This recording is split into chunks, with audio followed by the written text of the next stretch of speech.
facilitating this today, and we will get started in the program. So Buju Anin, Minogijep, I greet you in my Indigenous language of Anishinaabe Moan.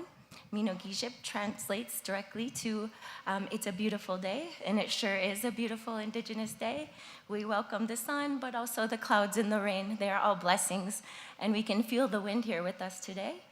For me is feeling that my relatives are here with me, and I hope that they can stand with me in this journey to have a successful event for everybody.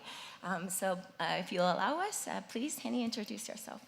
Tēnā tātou e te wānau wānui, e re kau mai te awa nui mai te kāwi manga ki Tangaroa, ko te awa ko te awa ko au. Hello everybody, thank you for being here today. It is my great honour to be one of your moderators. My name is Henny. The great river flows from the mountains to the sea. I am the river is me. I am from one of the, or 5 of the Indigenous tribes of New Zealand, and I'm happy to be here today. Thank you. And I am Anishinaabe. My nation is Fond du Lac Band of Lake Superior, Ojibwe. We are located in the Great Lakes area of the US and Canada. And with that, we will go ahead and jumpstart our program. And we will be opening up today with the amazing Executive Director of UN Environment Program. We will always say the acronyms out first. So Executive Director of UNEP, please, Inger Anderson, welcome.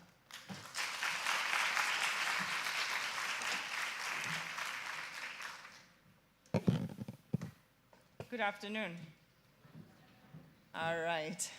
Can I just recognize the beautiful, moving ceremony that we just saw from our Maasai friends? And can I express my appreciation to the people of Kenya, the stewards of this land. I have the privilege of coming to this compound nearly every day, and you can well understand that we feel the warm embrace of Kenya, of its weather, its people, its colors, its landscape, and its animals and plants every day, and it is a true privilege for us to be here, and we are happy that Kenya has welcomed us for 53 years, and we are happy that we are now able to welcome the world. So let us recognize the generosity of the land and of the people whose it is that we stand on. I want to say a big thank you to the Indigenous people as part of the major groups, but also just simply as rights holders for organizing this in this beautiful space. I think it's a first inside a UNEA, but we are very grateful to this, and I want to thank you, both Rochelle and Henny, for moderating, but all the people who have been involved in organizing, not least, of course, the leaders of the Indigenous group within UNEP. This is not something that we do because it's sort of the politically correct thing to do in UNEP. This is not something that we are just sort of generously inviting in a voice and ticking a box. Your presence has meaning. You demand that presence, you deserve that presence, and you own that presence. Your voice makes real that which we try to do. And when we look at the kind of elements that are coming into this week, including tomorrow's GEO, the 7th Global Environmental Outlook, we celebrate that Indigenous scientists and therefore Indigenous knowledge forms part and parcel of that important work. And this is the right way to do it. This is the right way that we are also learning to embrace how we can improve and learn how to work with those rights holders whose voice has often been denied. One of the things that we are paying very important attention to in UNEP is the imperative of supporting the voice and defending the defenders. We are very much aware that environmental defenders, often from Indigenous communities, are murdered, harassed, killed, and otherwise criminalized for their actions. We know that between 2012 and 2021, more than 1,700 people were killed globally across 61 countries for nothing but defending their rights. That's a reality. And 1 in 3 of these were attacks on Indigenous people. And 1 in 10 were women. So we have to be very clear that if we as UNEP are talking about protecting nature, it must also be about defending Indigenous people's rights. These two are the same sides of the same coin, without which we cannot make this work happen. We're proud that our colleagues in the Latin American region have come up with the Escazú Agreement. It went into force in 2021, and it is the first international treaty that works to protect the rights of Indigenous and environmental defenders. We also recognize that who are the stewards of the land. As you will often remind us in our gatherings, it is most frequently indeed those who are closest to the land. It is most frequently indeed people of Indigenous nations. And that is why we are very proud that in the UN Decade for Ecosystem Restoration, that 3 Indigenous women are on the advisory board, helping us make the right decisions for which areas we should recognize as magnificent progress being made. And we also are very proud that, in fact, we are seeing under this work a significant amount, 200 communities working to protect more than 1 million hectares home to 1/6 of the plant life on the planet. One example is here on this beautiful continent, the Great Green Wall, where we have been working with Indigenous communities in Niger, precisely to bring back food and biodiversity-based products to produce and generate income at a scale for these communities whose lives were pressed into the margins. And we are also very happy to say that in our multilateral environmental agreements, your communities and rights holders have forced a way in and demanded a voice. And it was in Cali, and this is significant because this is a country with a massive Indigenous people voice, but it was in Cali that we saw the decision under the Convention for Biological Diversity to recognize the Caucus for Indigenous People as a group that has right, voice, and significant and place within that convention. And we saw in Baku the work plan that is there to amplify the voice of Indigenous people. And of course, in the UNFCCC COP30, we saw the Intergovernmental Land Tenure Commitment pledged to recognize Indigenous land tenure for over 160 million hectares. To me, it sounds counterintuitive that even we should be talking about recognizing those land tenure rights when they go back to time, the beginning of time. But that was the reality of the COP and the significance here. And of course, in the UN Oceans Conference, we saw a lifting of Indigenous people's voices. We believe that without your presence in our processes, we would not be able to succeed, and we count on you to keep being present. We have 24 Indigenous organizations that are accredited to United Nations Environment Assembly, and we hope that through this gathering and others like it, that might increase. In our MTS, the medium-term strategy, which is currently under negotiation, and please give the good positive force to the negotiators so that we get it across the line, that medium-term strategy places a clear focus on Indigenous knowledge, on ecosystem stability, on the rights holders, on the sacred lands, and Indigenous People Declaration. So as I stand to conclude, because what comes after is much more interesting than what I have to say, I want to say that this first special dialogue for Indigenous people at UNEA, our aim, and I see many of my colleagues here, is to listen, to learn, and to identify together with you the concrete collaborative actions that we can take to make this real. Words and fancy conferences are easy. Rolling up our sleeves and making it work in the real life for real communities, real rights, real benefits, and real returns, that's what matter.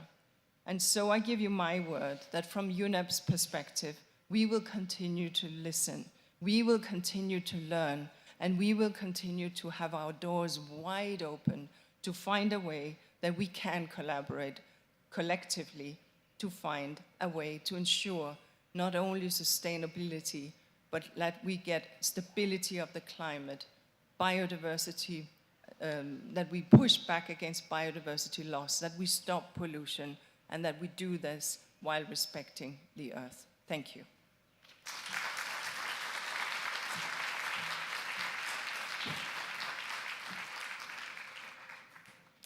Chimigwich, many thanks to Inger Anderson for taking the time to come here today. We know you are very busy, and I think this is a great opportunity to also thank UNEP as a whole for the support for this session. As she said, this is the first of its kind here at UNEA, and it dates back quite a long time for an event of this size in United Nations Environment Program as a whole. So thank you for this opportunity, for this space. And now we would like to invite up our esteemed co-facilitators, Prim and Frankie, please.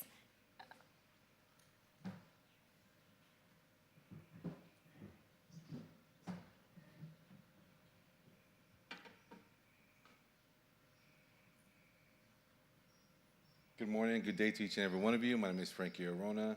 I'm Tango and Chumash for my mother's families and Borado for my father's families. Welcome everyone and good afternoon. I'm Prem Singh Tharu from Nepal, from Tharu Indigenous community, and I'm also one of the co-facilitator of the Indigenous Peoples Major Group with Frankie. Thank you. Yeah. So considering the time, better Frankie only welcome means deliver the welcome speech. Thank you. Yeah, so before we begin, again, I would like to thank the original people of these lands and territories for sharing their space, their time, their food, their water with us here today. That makes it possible for us to be here, whose stewardship, knowledge, and the living relationship that they carry with the environment that allows us to gather here in this space together, this beautiful space that was put here for us to have these conversations and have these dialogues, and their continued presence. You know, we welcome their ancestors and their wisdom that carries forward into generations yet to come. So I also want to thank the Indigenous leaders, the knowledge keepers, the youth, the elders, the women, the scientists, the advocates who have traveled here from every corner of the world to be here. Your voices and your experiences, your lived experiences, are the heart of this dialogue. To UNEP Executive Director, Ms. Inger Anderson, thank you for your leadership and your commitment to ensuring Indigenous peoples' perspectives and rights are elevated in the global environmental governance. Your recognition of the Indigenous stewardship and your work across biodiversity, climate, and pollution resonates with the core purpose of this dialogue. And finally, I want to extend our deep appreciation for our amazing moderators, Rochelle and Henny. Rochelle, your lifetime of advocacy for our people across the Rio Conventions and your work at the International Indian Treaty Council continue to inspire. Henny, your work connecting oceans, mountains, and knowledge systems through science and cultural practice reminds us of what true knowledge co-production looks like. We are grateful for your leadership today. Friends, relatives, we are gathered here under this theme: recognition, respect, protection of Indigenous knowledge systems, science, and practices as key sustainable solutions for a resilient planet. This is not just a title, it is a necessary global shift. As highlighted in today's program, Indigenous peoples are central to protecting biodiversity, advancing climate solutions, and restoring ecosystems. Yet we remain among the most impacted and most at risk in the face of environmental crises. Indigenous people steward more than 80% of the world's remaining biodiversity. Our knowledge systems are not traditional in the sense of being old. They are living science, continuously adapting as climate changes, as species move, as ecosystems shift. They are rooted in responsibilities, not exploitation. These special dialogues recognize something the world must now internalize.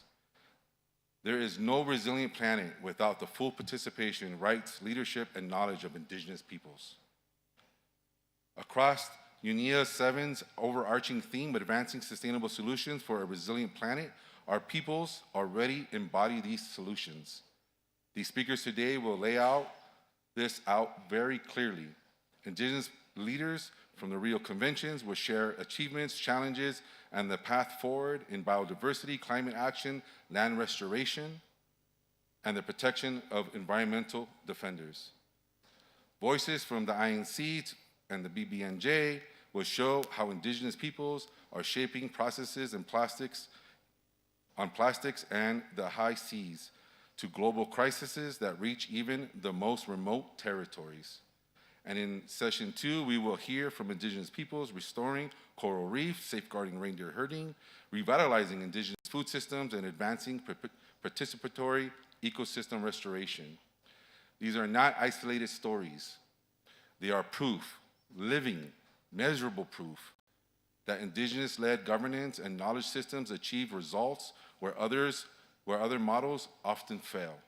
Yet today, will also remind us that Indigenous peoples face disproportionate threats, from biodiversity loss and land degradation to pollution and climate change, all while defending lands, languages, and lifeways with little protection or support.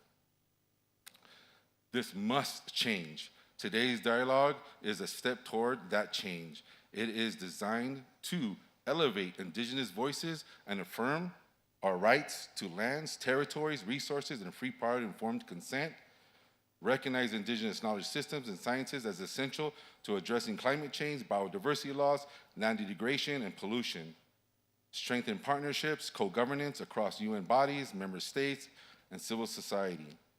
And importantly, this dialogue will lead to a concrete outcome. The Indigenous Peoples Declaration for UNEA 7, developed by Indigenous leaders and youth and delivered to UNEA's presidency and to UNEP executive director today. That declaration will carry forward our priorities, our warnings, and our solutions into the highest environmental decision-making body on this planet. So again, relatives, as we begin this high-level event, let us remember, we are not here to be included. We are here because the world cannot solve the planetary crisis without Indigenous peoples. We bring the science, we bring the governance, we bring the solutions, we bring the responsibility passed down from our ancestors. What we ask in return is simple: respect our rights, protect our knowledge, and uphold our self-determination. This is the path to a resilient planet. Thank you.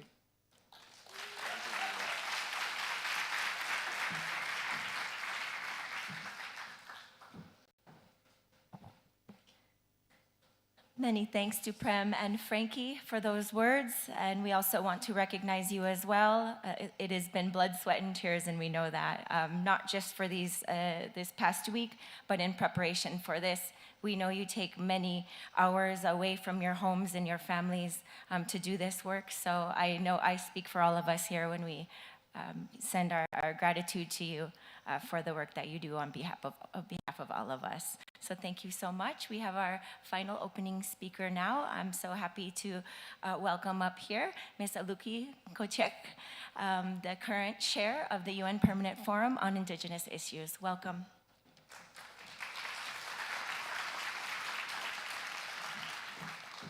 Masai kuyanami mareru arene tuminaksitakhluni. What a fantastic way to start this important dialogue. Kuyanami, thank you.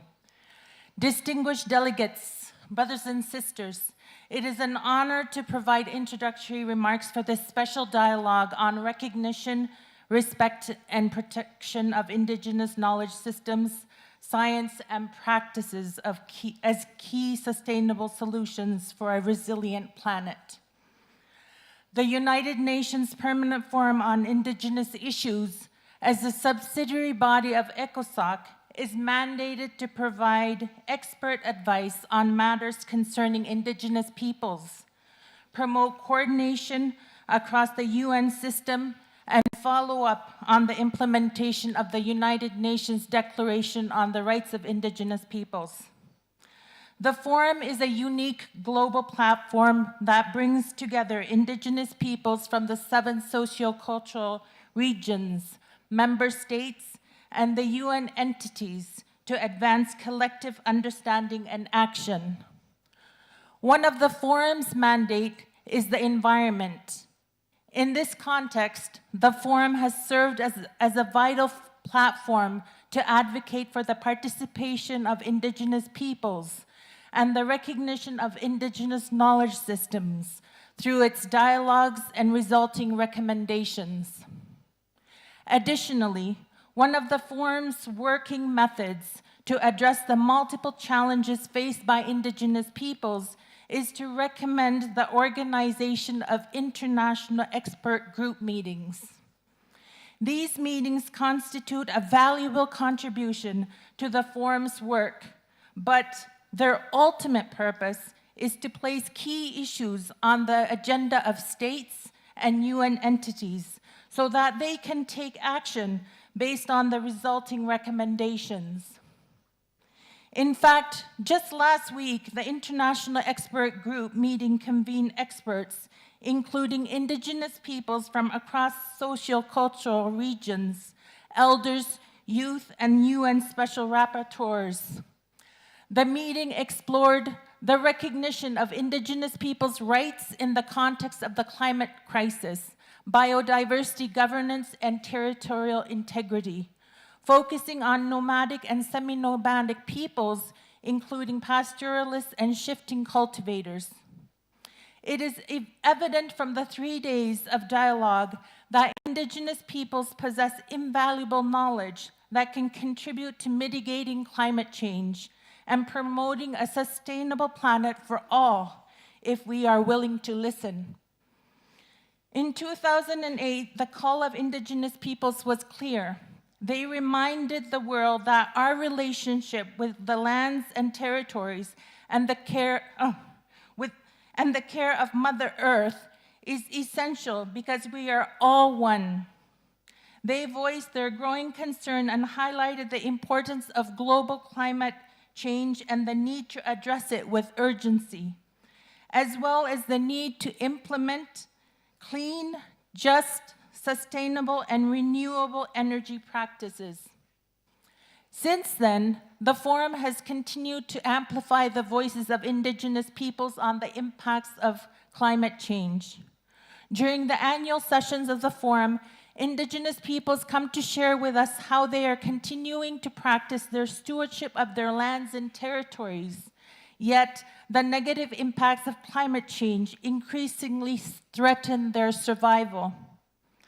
The forum continues to advocate for the UN system to guarantee the full and effective participation of Indigenous peoples in processes and environmental conventions. With the advocacy and resilience of Indigenous peoples, including through the forum, we are pleased to see UN environment processes finding ways to ensure the participation of Indigenous peoples. However, this participation must go beyond symbolism. Mechanisms must provide formal venues for Indigenous peoples to contribute, recognizing us not merely as stakeholders, but rather as rights holders whose knowledge and stewardship are essential for sustainable solutions for Mother Earth. The commitment expressed by member states by adopting the outcome document of the World Conference of Indigenous Peoples must be implemented by enhancing the participation of Indigenous peoples in UN processes.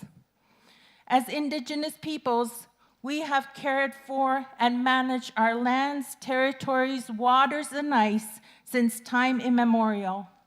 Our stewardship of biodiversity is grounded in intergenerational Indigenous knowledge systems and practices that have sustained our environments for our shared future. I recognize that I am in between me and the next incredible Indigenous peoples who will have a dialogue, so I will close by stating that the Permanent Forum, in accordance with its mandate, affirms its readiness to contribute and offer its expertise to climate and environment processes, including UNEP, and will continue to advocate for the meaningful participation of Indigenous peoples, including Indigenous women in sustainable land and resource management. Koyan Naming, thank you.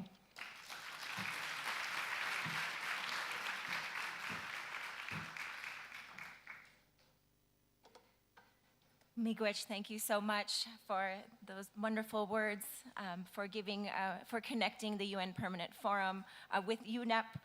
Sometimes these processes work in silos, but we are here to bring them all together today.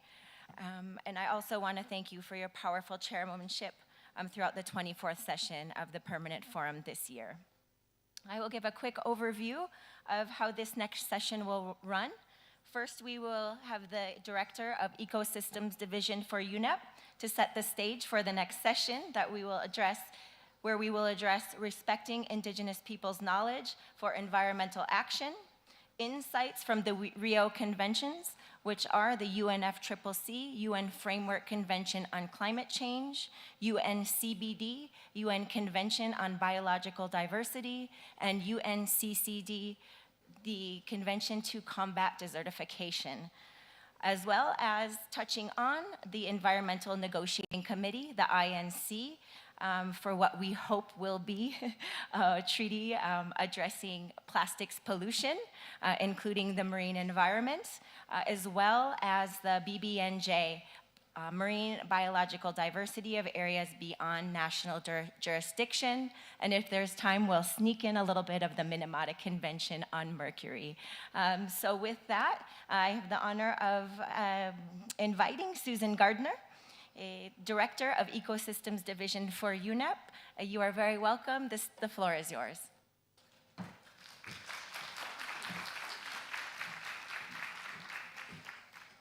Well, I'm really honored. Thank you for inviting me to join this conversation on a topic that's so vital for all of our collective futures, removing the barriers that far too long, far too often have pushed Indigenous peoples to the sideline in the fight where we need you fighting together against environmental crises. And I'll keep my remarks fairly short. As you heard already from our executive director, we're here to listen. And we've heard some very powerful voices already, and there's much to come. This space belongs to those voices that have for far too long, for far too often been marginalized. It's your leadership and traditional knowledge, it's that lived experience that's essential to secure our collective future. Indigenous knowledge and science working together. That's a path for sustainable solutions that respects our planet and the rights of Indigenous peoples as the original stewards. And we're thinking of women and elders as well as youth. This traditional knowledge holds answers the world cannot afford to overlook. We know that when Indigenous peoples' rights are secured, ecosystems thrive. And there has been progress, and that's what I'd like to talk a little bit about here today, just to highlight a few areas where there has been progress, like under the CBD with the newly created permanent subsidiary body on Article 8J that just had its first meeting last month. We were very pleased as UNEP to contribute to supporting that. Under the UNCCD, the Indigenous Peoples Caucus is taking shape. Under the UNFCCC, local communities and the Indigenous Peoples platform is continuing to grow. So there's positive indicators that we can look to. These are important steps. But the gap between recognition and reality is still far too wide. There's barriers that remain, from limited access to negotiations and finance to being pushed aside during the part of the process for implementation.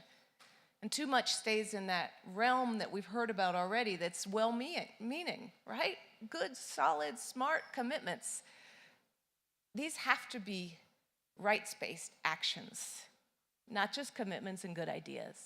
Moving it forward into actions. We urgently need environmental governance that's inclusive and fair, not just in principle, not just in practice, but in really making it happen. Let me give you just two concrete examples. First, thinking through the global level. and the topic here in this next panel. We're strengthening efforts for Indigenous participation like the Rio Conventions, and what we've heard is we must go further. We're hearing your voices, we're hearing this. With the CBD, the Secretariat's proud to be helping set up the new subsidiary body. It's a long-awaited step that will embed Indigenous leadership in the convention's work. Under the UNCCD, our support to the Indigenous Peoples Caucus, we hope is helping to strengthen its role in the convention's processes. We want your feedback on this. Here at UNEA 7, the work of the International Indigenous Forum on Biodiversity, so Indigenous representatives can engage more directly with parties throughout this week. We hope you're feeling it. We want to know. We want to know your experience. And, thinking more like on the ground, for example, in the Congo Basin, UNEP's landscape initiative strengthens Indigenous leadership for forest governance. It helps prepare Indigenous representatives to engage in national legislative processes. It provides technical support for negotiating with, for example, the private sector that makes it more realistic to apply regional guidelines that can help with participation and becoming a standard part of land use planning and cross-border governance, trying to make these things standard. The results are clear. Indigenous people are beginning to shape in a more concrete way the decisions that affect their land. We hope this is true. We hope this is your experience. What we've seen in these examples also needs to happen at the global level, and we know that environmental crises are connected, and so must the solutions be. And that's why we need strong synergies across the Rio Conventions, and this conversation right now is so important. These synergies should always reinforce the recognition and protection of Indigenous knowledge, rights, and interests. And UNEP wants to be an ally in this. You heard this from our executive director. We're looking closely at our own processes, and we're creating more space for Indigenous leadership across our own programs. And so moving forward, as we implement the new medium-term strategy in our program of work, we would like all of us to be doing this together. And I'm very, very pleased, therefore, to invite today's Indigenous speakers to share your experience. This conversation is so critically important for UNEP, for all of us, because it is that chance to listen and to learn and to understand what we have to do more of. Thank you.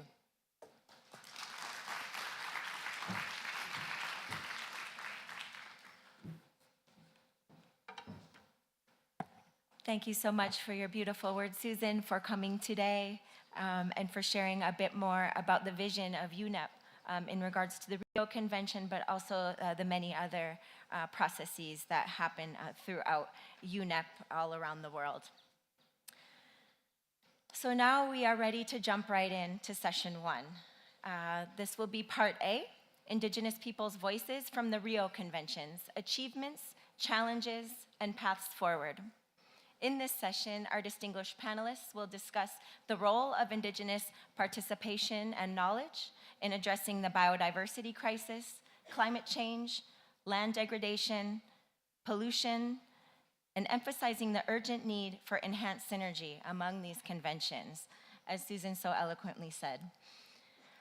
Today we will host Lucy Malenki, co-chair of the International Indigenous Peoples Forum on Biodiversity, to speak on the CBD COP16 outcomes related to Article 8J, and of course, the current subsidiary body on 8J that just convened its session in Panama in October, and other provisions for Indigenous peoples.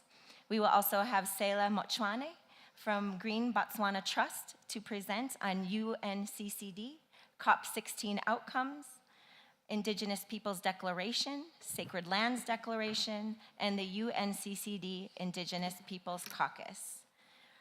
We will also have Joanne Carling from Indigenous Peoples' Rights International to speak on enhancing synergy among the Rio Conventions for the protection of environmental defenders, which has been mentioned a few times this morning, and I think we will see to be an overarching theme of all of the Indigenous issues that we will be presenting today. And finally, unfortunately, we have to announce that Sarah Olsvig, who is meant to be with us here today from Inuit Circumpolar Council, at the last minute was unable to join us, but she kindly recorded a presentation that she sent in, and we will play that by video because we did not want to lose her important voice on this panel here. Okay, so welcome to our panelists. You are very welcome here. You are here to speak your truth from your own perspectives and to provide an overview of the topics that we have outlined here today. And also, UNEP has provided a guiding question that will help you in crafting your comments today. What is the most critical change needed to shift from box ticking to genuinely partnering with Indigenous peoples in the MEA processes? Thank you so much for being here. Lucy, please, can you kick us off? Okay, thank you very much. And coming from Kenya, I want to welcome all of you. And it's really great to be here, to be talking to everyone here. I know we have a limited of time, and the timing, the facilitators kept on reminding us that we have only 5 minutes to speak. And indeed, it's very important to look at the 3 Rio Conventions and to try and see how do we work together to make sure that they succeed.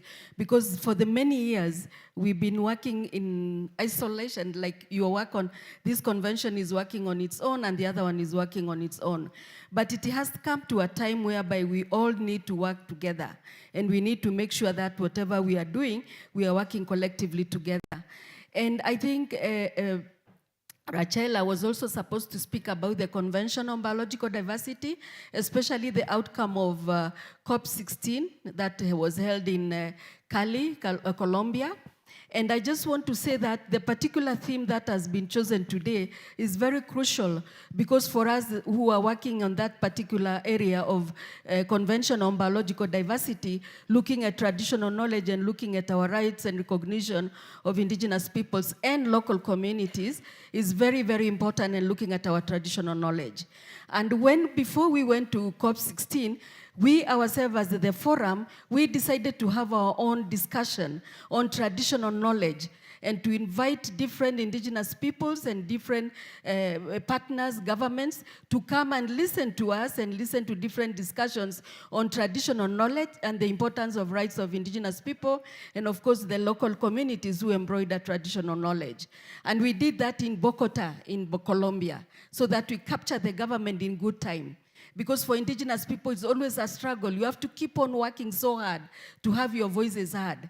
And the only way you can do is by working partnership with different people. So we were able to bring that on the table, and by the time we arrived to the Convention on Biological Diversity, to the Conference of Parties, the 16th Conference of Parties, we had our own agenda ready, because we knew that the convention will be able to speak on different issues.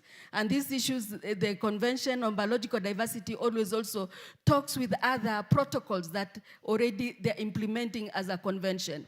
Protocol on biosafety, and also the protocol on Nagoya Protocol on access and benefit sharing. So it was very, very important to make sure that all these include the work that we need as Indigenous peoples and local communities. And during that discussion, during COP16, we also had an agenda. And the agenda was to make sure that we push ahead to get the subsidiary body on Article 8J and related provisions. And we were able to do that in a very, very, I don't know whether to say a very hard time, but we did a lot of negotiations and a lot of discussions with different parties, with the help of the Secretariat of the Convention and also other bodies, because we had started that work earlier. So it's a long time, as what the Executive Secretary has said. It was not a work that was started just before the convention on the 16th Conference of Parties. And out of that, we were able to have that subsidiary body. But subsidiary body was also looking at different very critical issues. Within the subsidiary body on Article 8J and related provisions, there were issues of the work plan that was going to be their new program of work which was very important. And the new program of work actually is going to discuss quite a number of issues. It has quite a number of elements. It has objectives. It has, work that we are going to look at to guide us. And we are also looking at the modus operandi. How are we going to be able to work as a subsidiary body for Indigenous people, and it is the first time. What institutional arrangements do we have? So all those were discussed, and we were able to really come with a guideline. And that is now what we were also discussing in Panama, as already mentioned, to make sure that the first meeting we were going to discuss among ourselves and to discuss with the different parties at the same time to understand and to be able to come up with important recommendations. Unfortunately, the documents are still on there, and we have come here also to the conference of party, to UNEA, so that we can also continue working with the parties to that convention to help us move forward the work to COP17. So there was a lot of issues that we discussed and a lot of progress that we have already done. And we hope that we can be able to work together. And already we realize, as people from the biodiversity, that we have to work with UNFCCC, and we have also to work with the other conventions so that we can be able to progress the work, because it's all linked up. It's mainstreaming issues. It's looking at issues collectively together. So I think I'll stop there and be able to continue later on many other challenges that we have. Thank you. Thank you so much. Thank you so much, Lucy.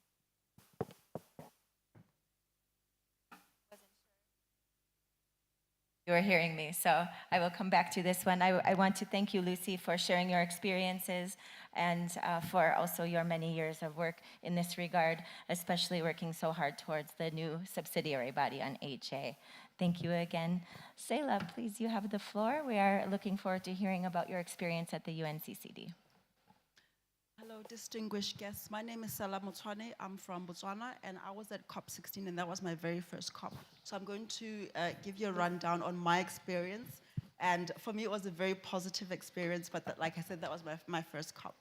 So I'm here to present the turning point of Indigenous Peoples Forum, which was held at COP16 in Riyadh, Saudi Arabia, on the 7th of December 2024.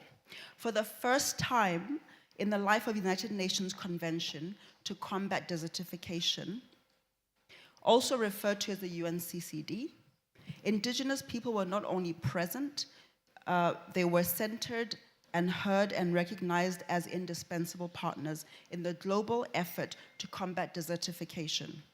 So on December 7, 2024, the inaugural Indigenous Peoples Forum brought together Indigenous leaders from every region of the world to engage directly with policymakers.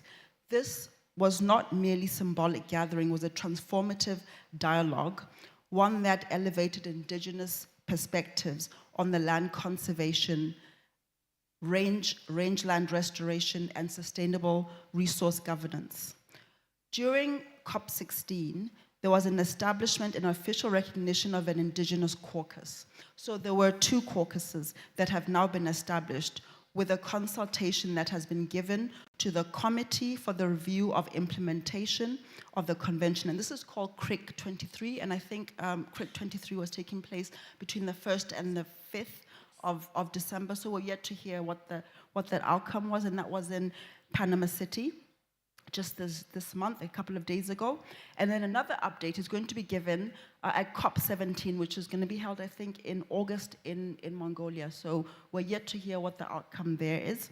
So in summary, the recognition marks a profound shift from viewing Indigenous communities as stakeholders to embracing them as essential right holders and strategic partners.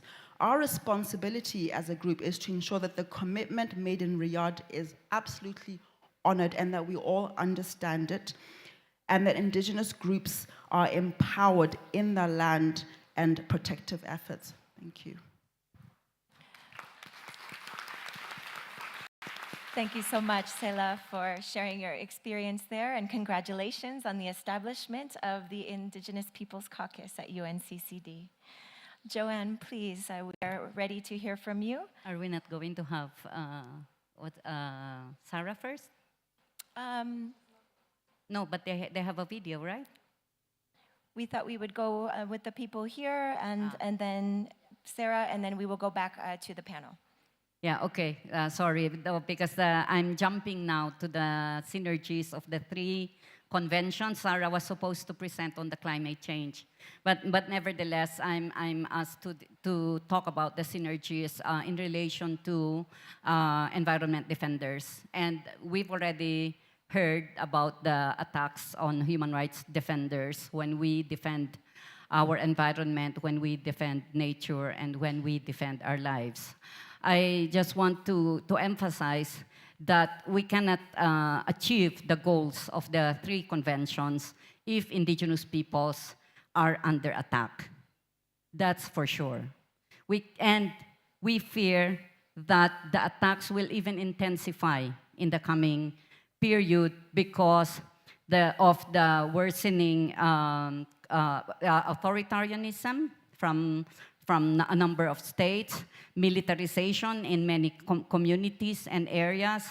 Land grabbing is intensifying because of the targets for renewable energy projects and mining of transition minerals without the consent of indigenous peoples. And on top of this is the worsening impunity that all these attacks are not being addressed. There is no access to justice for the victims of this kind of violence. So moving forward, how can we then build synergies in these three conventions? Let me start. I have 6 recommendations, but the first one is that all the conventions should have a high-level commitment for the protection of indigenous peoples as environment defenders. Meaning this high-level commitment should recognize and uphold that indigenous peoples are rights holders, are knowledge holders, and are stewards of nature. And that attacks to indigenous peoples should be condemned, should not be accepted. That there is zero tolerance on criminalization of indigenous peoples when we protect the environment, when we protect nature for everybody. It should also ensure the meaningful participation and safe participation of indigenous peoples in all these 3 conventions, and especially the COPs and related processes. We all know that a number of indigenous peoples are facing reprisal when they attend COPs. I know, for example, several indigenous peoples were harassed by members of their government in attending COPs, like, for example, in Azerbaijan. And even in other processes, including participation to the Permanent Forum. So this has to stop. So this kind of high-level commitment will signify a clear commitment symbol that indigenous peoples are valued as partners and not as obstructionists of our common goal to protect the environment. The second is to align the national plans like the NDCs, the NBSOPs, and the plan for the desertification. There is an absence of policy coherence at the national level when one policy would say they will protect the environment but will still allow mining of transition minerals which are destroying our biodiversity. Right? There is disconnect and there is a conflict when there is no policy coherence around recognition of indigenous people's rights and protection of our environment. So alignment and policy coherence at the national level, putting indigenous people's rights and the protection of environment should be at the center of this kind of action. Third is that there should be a joint monitoring and reporting system when it comes to indigenous people's rights. We monitor carbon emission, we monitor carbon capture, we monitor the hectares of restored areas, but we don't monitor or report on indigenous peoples that have been killed, of indigenous peoples that has been arbitrarily arrested and detained, of indigenous peoples that were criminalized. And so it is important to have this monitoring system in place and have effective mechanisms for addressing this to have access to justice. Because without accountability, we will not be able to stop impunity. We will not be able to stop attacks to environment defenders. So these are some. I will cut it here. But just to be clear that we need concrete actions, not just words that say that indigenous peoples are respected, that our rights or our knowledge are respected. We need concrete actions because we are under attack, and we need to stop and prevent this. Thank you. Thank you so much, Joanne. And we apologize if we were the ones to design this and had the access to all the resources. This event would have been an entire day, and everyone would have had 20, 30 minutes to really give a proper, detailed overview. But we thank you for giving this brief overview, and now we have the room seeing you and can approach you if they may have any questions about the important work that you do. And now we will cue the video from Sarah, and I believe it actually does go in a good order because the last criminalization, I think we all saw in our television sets, is what happened in Belém at the UNEP Framework Convention on Climate Change just a couple weeks ago with the indigenous peoples of Brazil. So with that, please cue the video from Sarah Olsveg. Excellencies, ikingutit, friends, thank you so much for the invitation to the special dialogue on the role of indigenous peoples in advancing sustainable solutions for a resilient planet. What a timely and important event, and I really hope that this will result tangibly in changes to the way that the UNEA and the UNEP works. Indigenous peoples, we have so much to contribute, and we have paved our way into the UN for years and years and years. For more than 100 years, from when the UN was called the League of Nations, indigenous peoples have been knocking on the door, demanding a seat at the table and demanding our voices to be heard, not just because it's our right, but also because we have contributions that we know will improve the decisions taken by states and improve whatever is being done to ensure that we act on the big changes we see in nature. The Rio Summit in 1992 was no exemption. Indigenous peoples did not have a right to take decisions at the Rio Summit, but we were there. The Inuit leaders and many, many other leaders from indigenous peoples of all over the world were there and perseverant in demanding a voice and a seat at the table. Of course, a big achievement that have come out and built on the Rio Summit is the Paris Agreement under the UNFCCC, which constitutes a historic change in the way that indigenous peoples have been taking part under the UNFCCC framework. What we know today as the Local Communities and Indigenous Peoples Platform came out of this, and also the Facilitative Working Group, which still today consists of 50-50, 7 indigenous peoples nominated members from the 7 sociocultural regions and 7 members nominated by states. And this is a construction that has set a precedence, it should set a precedence, and it is a construction that we must protect. We saw at COP30 that the Facilitative Working Group was under threat, or actually the status, rights and role of indigenous peoples in the Facilitative Working Group was under threat, and we were collectively in the Indigenous Caucus able to deflect a change to the Facilitative Working Group which would undermine the status, rights and role of indigenous peoples.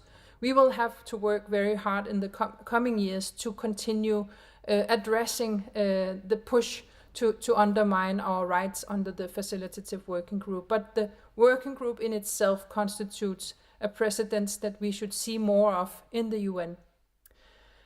Of course, I could talk much about indigenous knowledge. I know that there's a lot of experts at the special dialogue who will do so. So I will focus on a few other things under the COP30 negotiations that I want to highlight as you continue your dialogues today.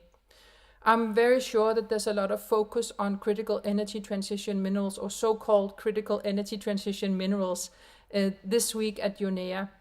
And we have seen some important steps being taken by the UN, and I want to commend the UN for that. For example, of course, the UN the UN Secretary General's panel on critical energy transition minerals, which we will see some developments around later this week. Because of the need to transition away from fossil fuels into other energy sources, we are seeing an increased pressure on that issue in particular, and an increased pressure on indigenous peoples.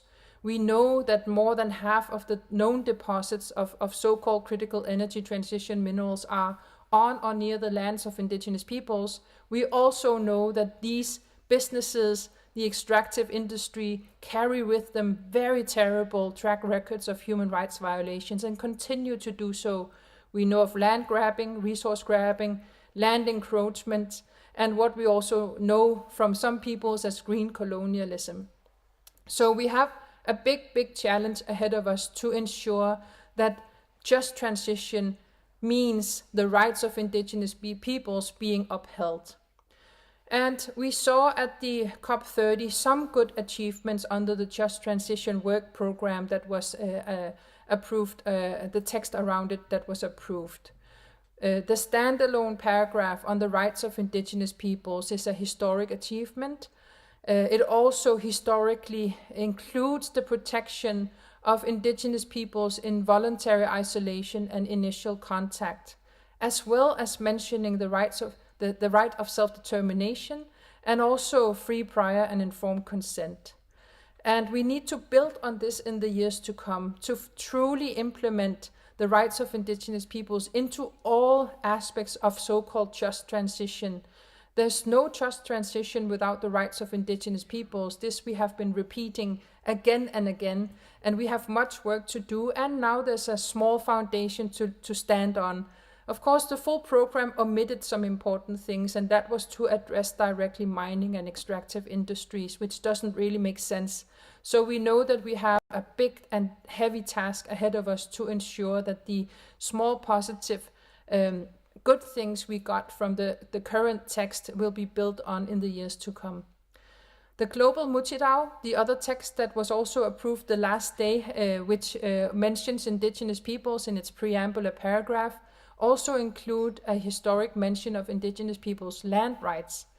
And that's something we also must build on in the years to come.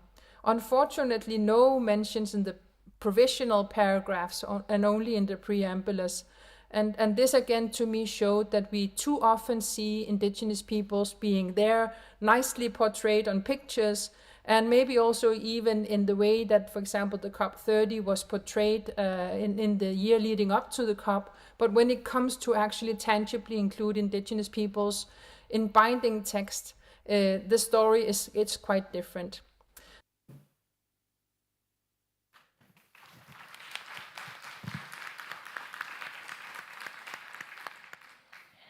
Well, we will send our warm wishes to Sarah. Thank her for sending in her comments today.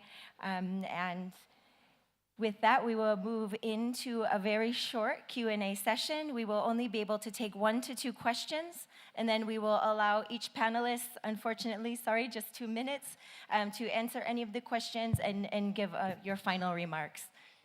So with that, the floor is open for anyone who may have a question or a comment, and I ask you to please keep it brief.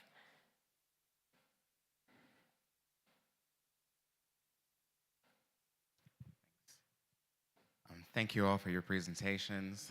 They're wonderful. I wanted to ask, with regard to the Permanent Forum on Indigenous Issues, is there any sort of interaction between the Environmental Working Group within the Permanent Forum and the UNEP's expert working groups on Indigenous issues? And if not, how can that be facilitated?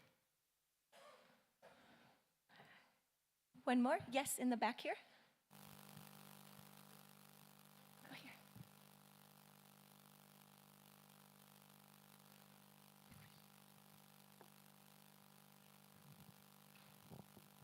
Hello, thank you so much for this Amazing panel. I am Kathy. I work at UNFPA on the intersection of climate change and gender-based violence. And we have indeed seen that environmental defenders are like one of the biggest targets groups of a newly coming and emerging violence, which is technology-facilitated gender-based violence. We have our program Making All Spaces Safe that targets violence offline and online, and we are happy to collaborate on this to make sure that we make progress in this important area. Thank you so much. Thank you, but can you please say out the acronym? Technology-facilitated gender-based violence is the violence we are targeting, and Making All Spaces Safe is the program we are working with. Thank you so Thank much. you This so is much. being streamed and recorded, so we want to make sure all our relatives are able to understand all the acronyms and the alphabet soup, we call it. So thank you for that. Okay. Lucy, please.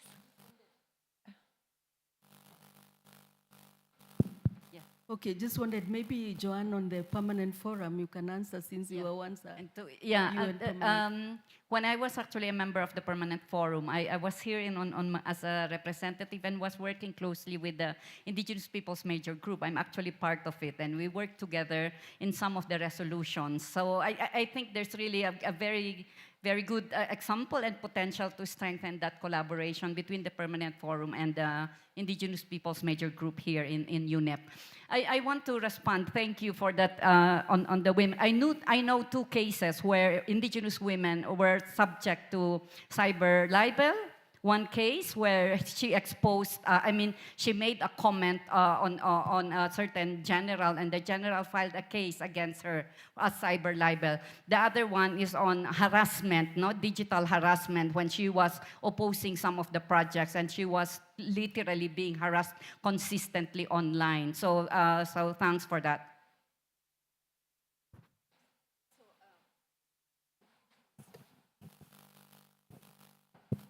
So I just want to summarize in 2 minutes as we've already been given. My presentation on the COP16 was pretty long, but we have almost like 36 PowerPoints that we made together with my colleagues from the International Indigenous Forum on Biodiversity. And we'll do our best to share that with the group.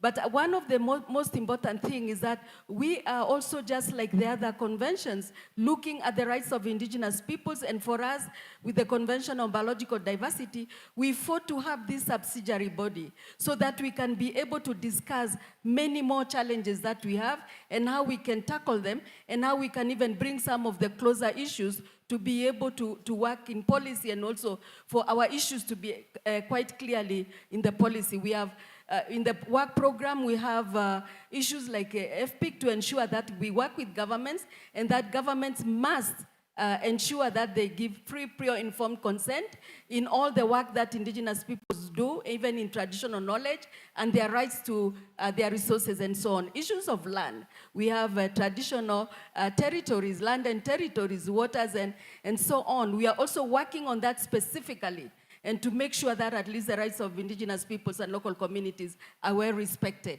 So we have quite a number of issues, and it's something that we continue to work in, and to also make sure that whatever we discuss, we are also open and be able to be visible in our work. There is a question of the lady who talked about the women and girls. And I think even for us in our work, we are looking at issues of environment, and at the same time looking at women, youth, and girls. So we are no longer leaving anyone behind. And it's a question of looking at the human rights perspective to make sure that we really work with everyone, and we can be able to implement most of the work that we have. And of course, we look forward to working all the partners, UNEP and the others, and UNFPB and others that are working with us on different issues on environment, because there is no way we can work on our own. There is no way one convention can be able to sustain the sustainable development goals by working single. We also work with private sector, we work with other agencies to ensure that we go step by step and to be able to really achieve our goals, and to make sure that the coming Montreal Global Biodiversity Framework is well implemented, and we are fully involved, and we know step by step in order to make sure that we live in harmony with nature in the next 50, 100 years to come. Thank you.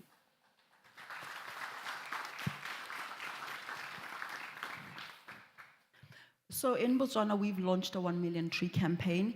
This is our 6th year. And I have to be very honest that the Botswana government has done, I think, their best to try and ignore this 1 million tree campaign. So about a year and a half ago, we actually wrote to the UN and said to them that, you know, we're being ignored here. I think we're doing something very, very important, and how can you help? And what they said is get accreditation, go to COP16, come to UNEP. So I have to say with the UN, the support is the presence that they thought we have to be here to talk about what we do, because at home often people just don't want to give us the platform, or even understanding at policy level is very difficult to understand all these written documents. And so I've spent the last year and a half actually reading and understanding how things work, which I think is very, very important. So this is really how the UN has been able to help us in Botswana. Can I say my last recommendation for the synergies of the three bodies is for a joint funding track for indigenous peoples-led protection and stewardship. There are funding mechanisms like the GAF and GCF, but the funds are not reaching those on the ground, especially the indigenous peoples who are under attack, who are protecting the environment. So we need mechanisms for direct funding to the initiatives of indigenous peoples for sustainable and resilient climate. Thank you. Powerful words to end us on. Let's everyone show our appreciation for the first panel of the day. Thank you for your work, your commitment, and your fierce advocacy. Thank you.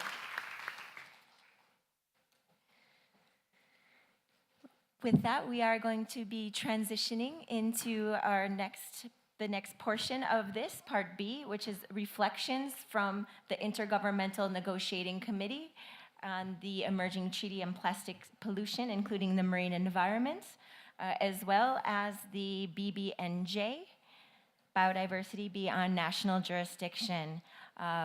We have Juan Leon. On behalf of the International Indigenous Peoples Forum on Plastics. Juan is a respected leader. He is a former ambassador. He has spent decades fighting for the rights of indigenous peoples, and it is an honor to have you here. Welcome, Juan.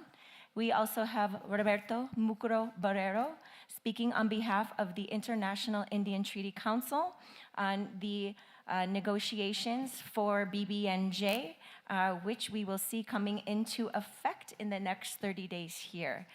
Both of you are very welcome. Thank you so much for joining us. Juan, would you be ready to kick us off with an overview of the recent negotiations of the Plastics Treaty that took place in Geneva the first 2 weeks of August of this year? Juan, welcome, and you have the floor. Muchas gracias. Voy a hacer mi intervención en español para diversificar un poco el pensamiento, porque siempre es el inglés el que domina el mundo y no es posible.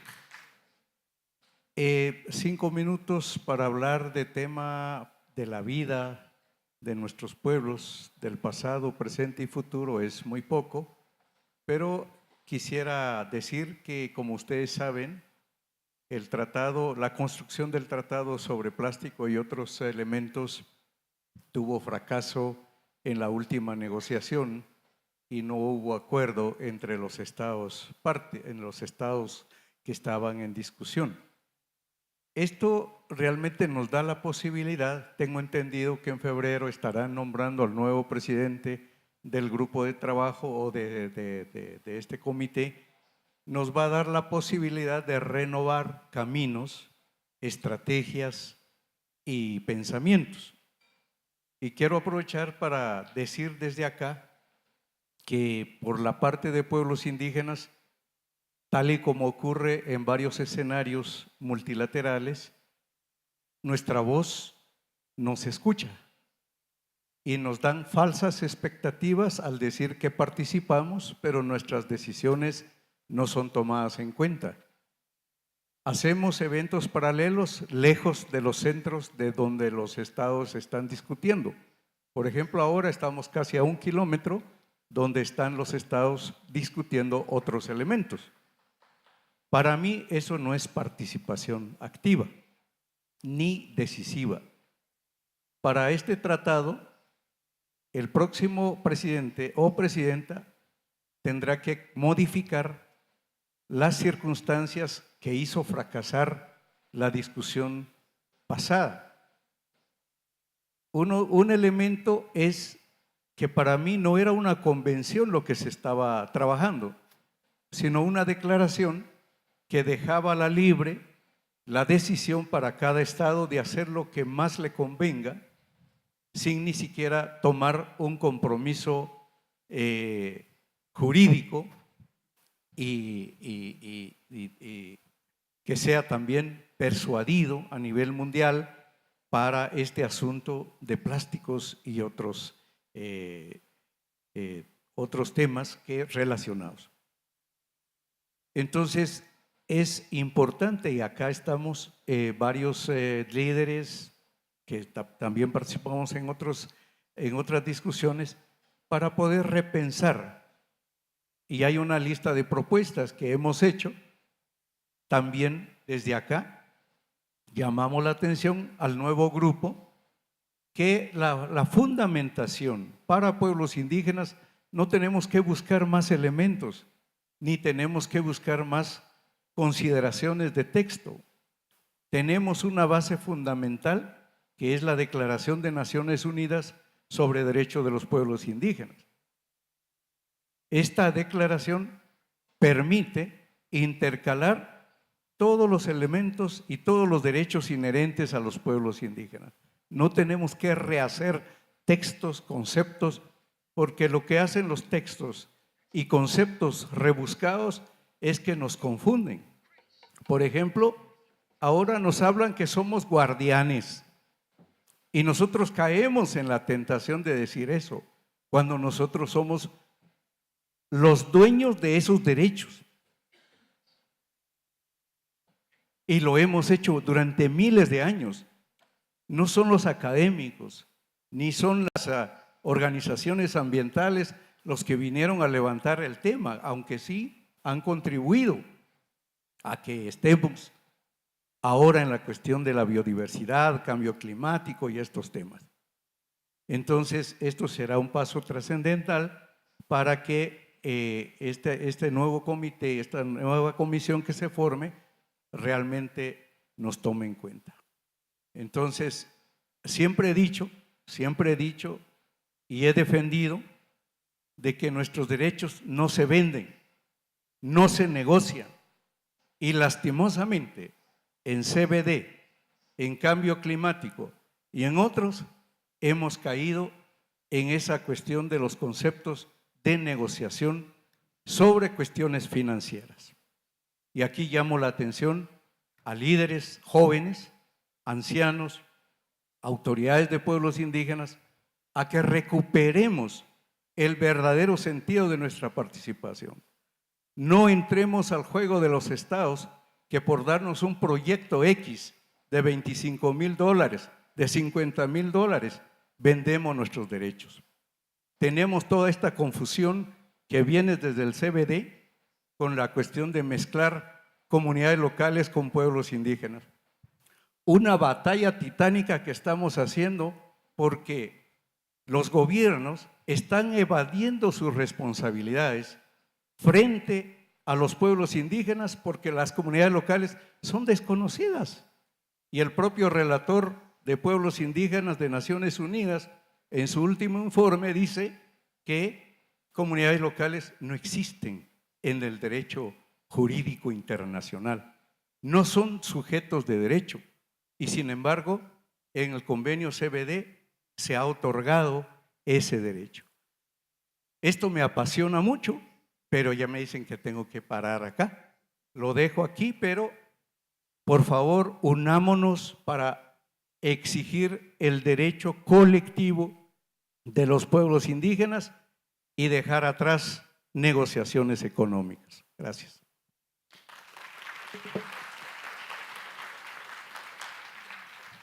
Thank you, Juan, for sharing your experiences in the recent INCs for plastics. And now we will hear from Roberto Mucuro Barrero. Please, you have the floor.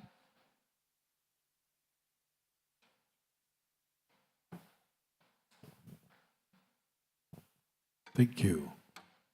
Taigwe di tunok ena dati ono diri mukar agwibana bori kenta ino daka. Just a quick reading in my Indigenous language, just identifying where I'm from. I'm a Taino Indigenous person from the Caribbean region. Our traditional homelands actually extend from the Caribbean into the southern tip of the US, but today we don't control those lands. Anyway, I'm here to talk about the BB&J Treaty. And as a Caribbean Indigenous Islander, the treaty is very important to me, as well as I'm sure it's very important to many other Indigenous peoples. So the treaty is called the UN Treaty on Biodiversity Beyond National Jurisdiction. So it's also known as the High Seas Treaty or the BB&J Agreement. It's considered a landmark international accord. It establishes a framework for protecting marine life in areas outside national jurisdiction. And these high seas, they cover about 2/3 of the ocean and about half the planet's surface. It took about 2.5 years for this formal adoption to reach the necessary 60 ratifications for it to enter into force. But really, that negotiation has been going on for decades. The treaty will actually enter into force on January of 2026. And so you're probably asking at this point, why are we speaking about the BB&J Treaty? Well, we're speaking about it because there are many mentions of Indigenous peoples in the document. The treaty has significant outcomes for Indigenous peoples by formally integrating traditional knowledge, for example, into scientific and decision-making processes, requiring free prior informed consent for access to knowledge, and providing for inclusive participation in ocean governance bodies. So some of the key outcomes that came from this, one, we're talking about the recognition of traditional knowledge.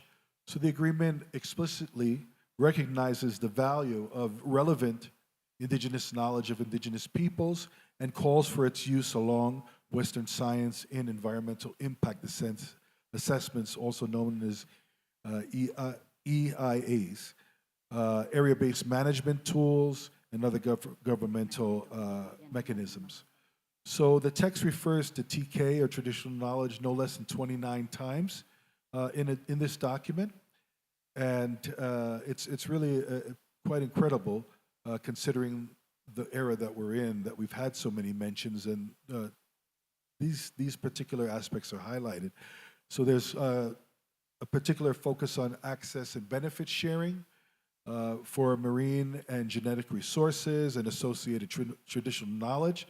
So this is why we also have to monitor this treaty. But the treaty specifically stipulates that this access can only be granted with the free, prior, and informed consent or approval and involvement of Indigenous peoples concerned. There's talk about, again, the participation in decision-making, and the treaty supports inclusive management of the ocean by providing for participation of Indigenous peoples in these new bodies that are established under the agreement. There's a focus on protection of rights and cultural values. For example, the preamble in the treaty specifically affirms the United Nations Declaration on the Rights of Indigenous Peoples, stating that nothing in the agreement shall diminish or extinguish any existing rights or rights to come in the future. The BB&J also requires the consideration of cultural values in connections to the ocean. So there's also a mention on capacity building, because we know this building and transfer of marine technology, it's really in this treaty highlighted as a two-way process. So facilitates the sharing of skills and knowledge, not only between states, but also Indigenous peoples. So I will end here with that Indigenous peoples, really the next steps on the BB&J process really involve actively engaging the establishment and the operationalization of the treaty's new institutions. Thank you.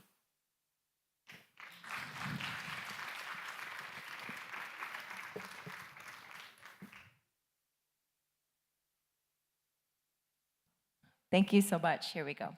Thank you so much for that. This is a process that everybody should be keeping an eye on. and there have been Indigenous peoples there from the beginning advocating for our rights. So we also want to send them our well wishes and thank them for their hard work as the new Indigenous Peoples Caucus of that process will be established. We are just about at time, just a little over, but we don't want to close the floor. We will do the same. We will give an opportunity for 1 or 2 quick questions or comments, quick closing remarks, and then we will be moving on to the second portion of this session. Please.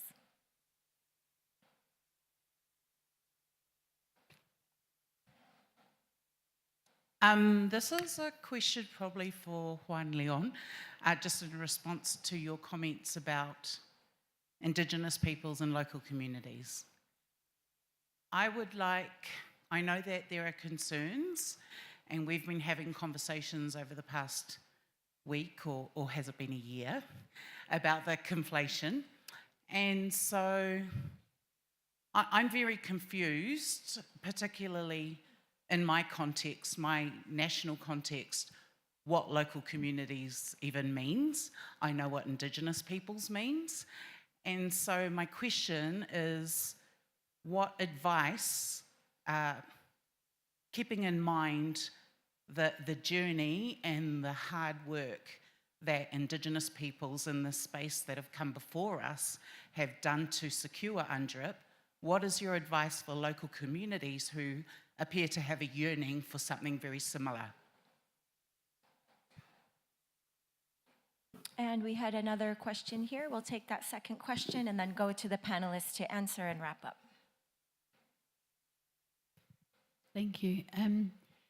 Mi pregunta también es para el señor León en cuanto a los pueblos de África, porque el pueblo africano es indígena. Entonces hay pueblos que son indígenas y hay pueblos que están aquí hasta siempre en África, pero se llaman comunidades locales. Y por eso quería saber cómo es que podemos proteger los derechos del pueblo africano, que no se llama indígena, pero es aquí desde siempre. Thank you for your questions. We'll begin with Juan and move to Roberto.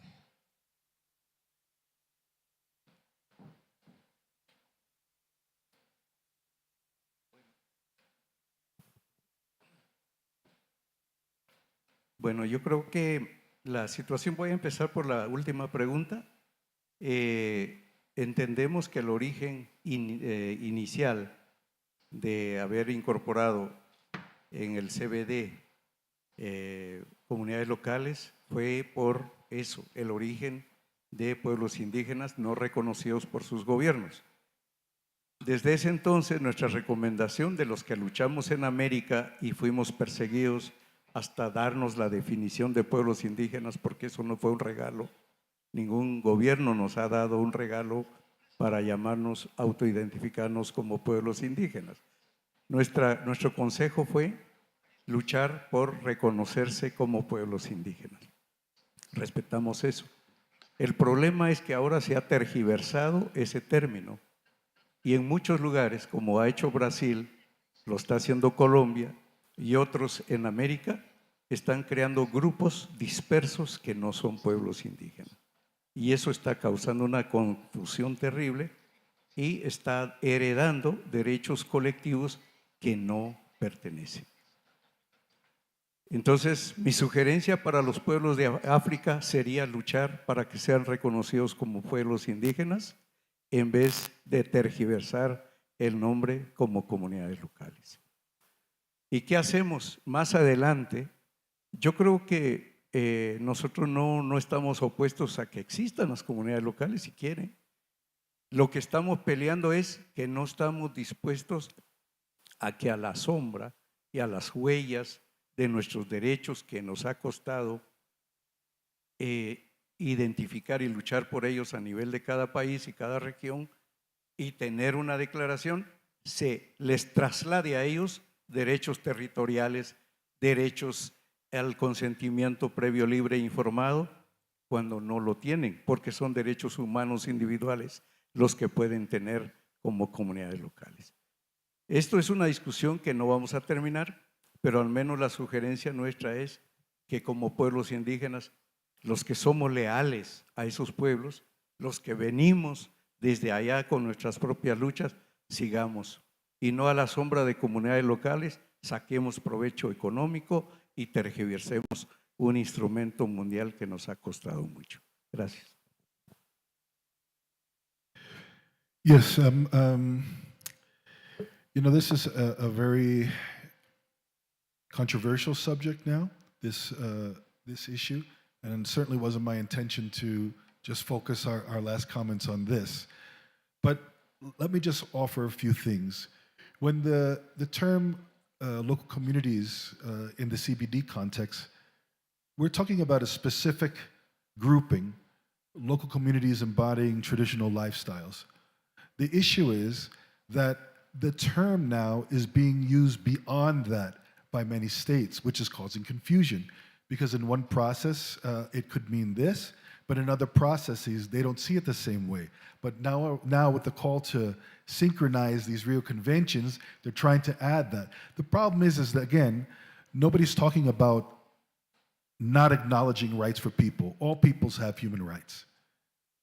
The problem is that we're confusing terminologies. I don't even think many people understand even what the term indigenous means, because I hear it used wrongly all the time. And in my view, not to disrespect anybody, I think saying things like all people in Africa are indigenous doesn't really is not really a statement that understands the term indigenous. There was a report done by the African Commission, the African Commission's working group on indigenous experts of indigenous populations that really talks about this subject in the African context. And I would advise people to look at that so they could start understanding what we're really talking about here. So my advice to any constituency that wants to have their voice heard is to build that constituency. Because what I see here, and what I understand as an indigenous person, a leader from my own community, is that we never speak for other peoples. We've asked consistently in these processes for people to hear our voices from our peoples, from our leaders. Indigenous peoples speak for themselves. So I would say in the same context, why is it that we're only hearing about this issue mainly from the states, right? If these constituencies have these concerns, they need to organize, they need to get that support and speak for themselves. It shouldn't be the states speaking for constituencies. They have their voices, they have their own rights, they should be able to articulate them in the same way that it took us over 30 years to have our rights articulated and finally emerging in the UN Declaration on the Rights of Indigenous Peoples. So again, it's not to put us against anyone, but people have to understand the struggle. And we just can't assign different things to different peoples at these meetings and these conferences without really knowing the harms that it can cause and the harms that it's already causing because of this confusion. So with that, I'll end there and just say thank you for the time. Again, my remarks are not to offend anybody, but just to offer another way of looking at this subject. Thank you. Thank you so much. We have mostly stayed on time. I want to thank you for your final remarks, for keeping it brief. I know there were some more questions out there. We saw some more hands up. I think everybody here that has shared their expertise will be very happy to continue these conversations. We will be in this space together all week long. So let's utilize the other time that we have to jump a little bit deeper into some of these conversations. So with that, I'm going to invite up my sister, Henny Unwin, and I will be passing on the facilitator's hat to her. And in the meantime, Roberto is going to bless us with a song as we transition over, but please don't leave. Please stay here and continue to listen and honor these speakers that we have in our second session.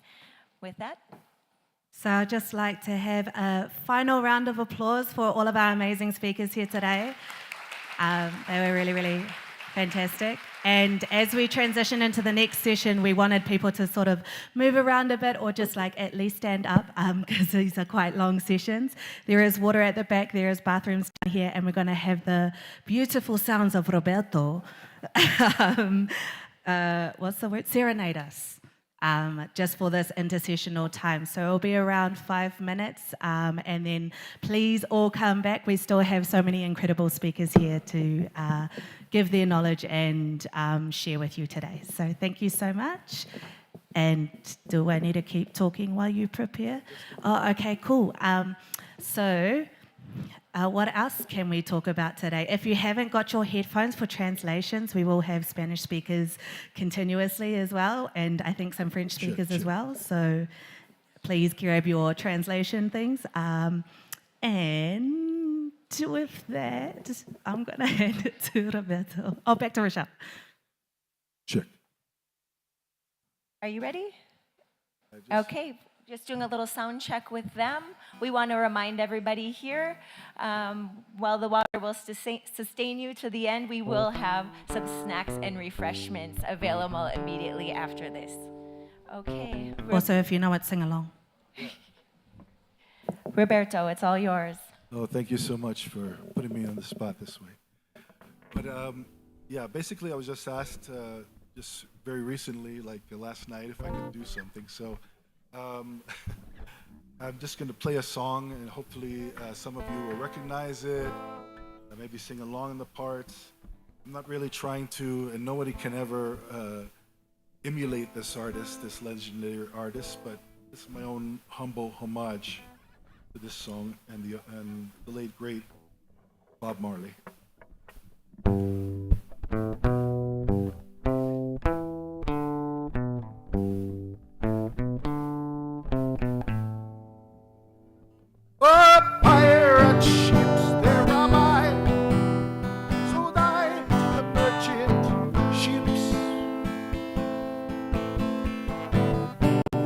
After they took I from the bottomless pit,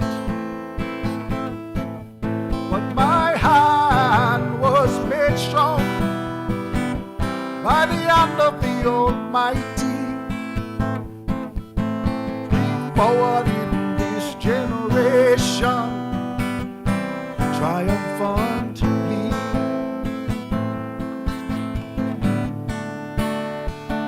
Won't you help to sing these songs of freedom? They're all I ever had.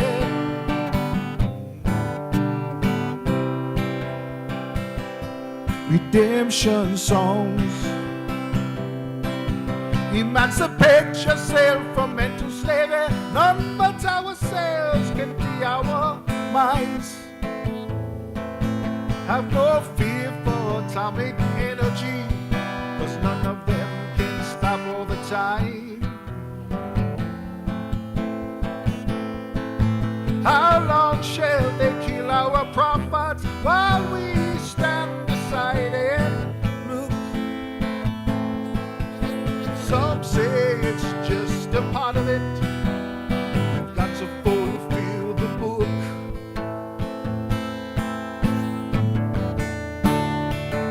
Won't you help to sing these songs of freedom? They're all I ever had. Redemption songs, these songs of freedom.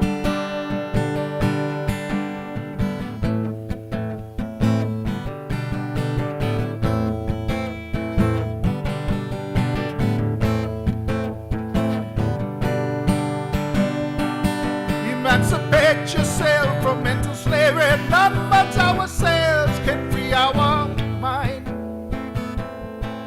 Have no fear for atomic energy, 'cause none of them can stop all the time. How long shall they kill our prophets while we stand aside and look? Please say that we're doing part of it. We've got to fulfill the book.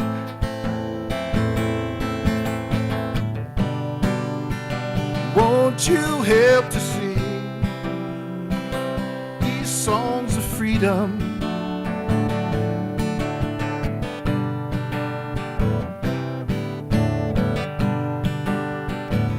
These songs of freedom.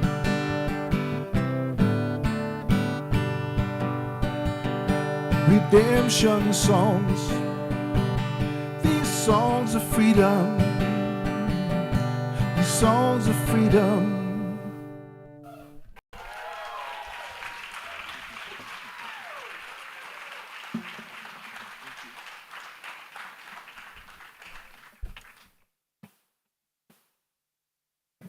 Thank you very much.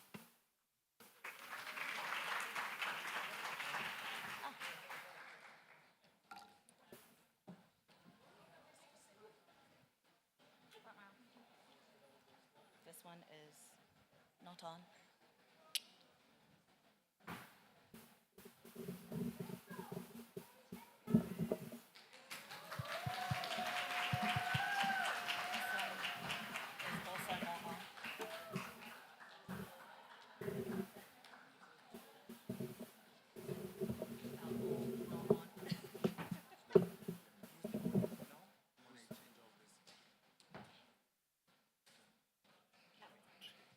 Kapai? Kapai. Oh, this one's okay now? Hello, hello. I will. Okay, are we all ready? Can I hear a bit more excitement? Are we all ready? Yeah! Okay, great, okay. Okay, as you well know, my name is Heni Anwan, and I'm here today to present the next session. And I would like to start with a song from my culture, because we always start with a song. So, e te kawanga, e te kakite, e te kaua, ua te tumanako, ua te tangata, ua te waiorai.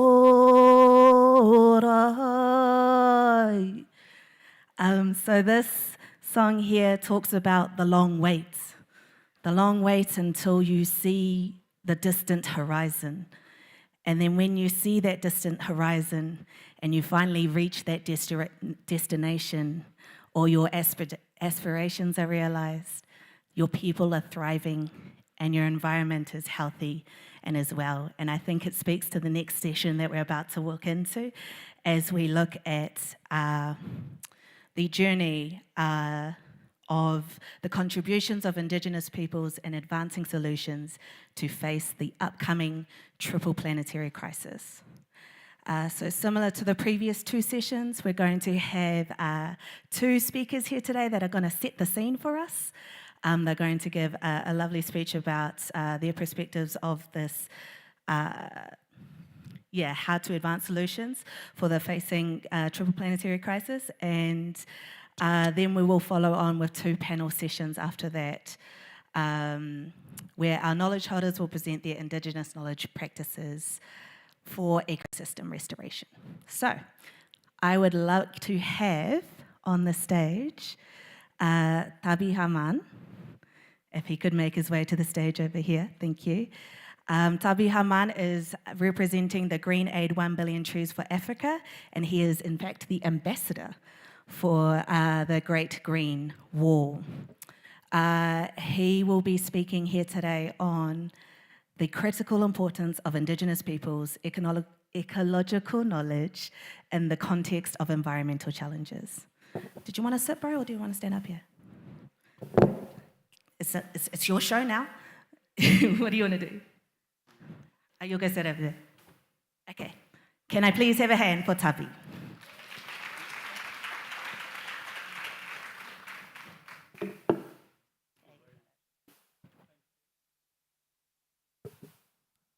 Thank you very much. I wish I could sing or say a poem or perhaps chant some of the vital chants that we do whenever we have to get our spirit interacted in this kind of events. But I think a lot has been done by Frankie and Prem and our family members all sitting here, and the Maasai group that did that.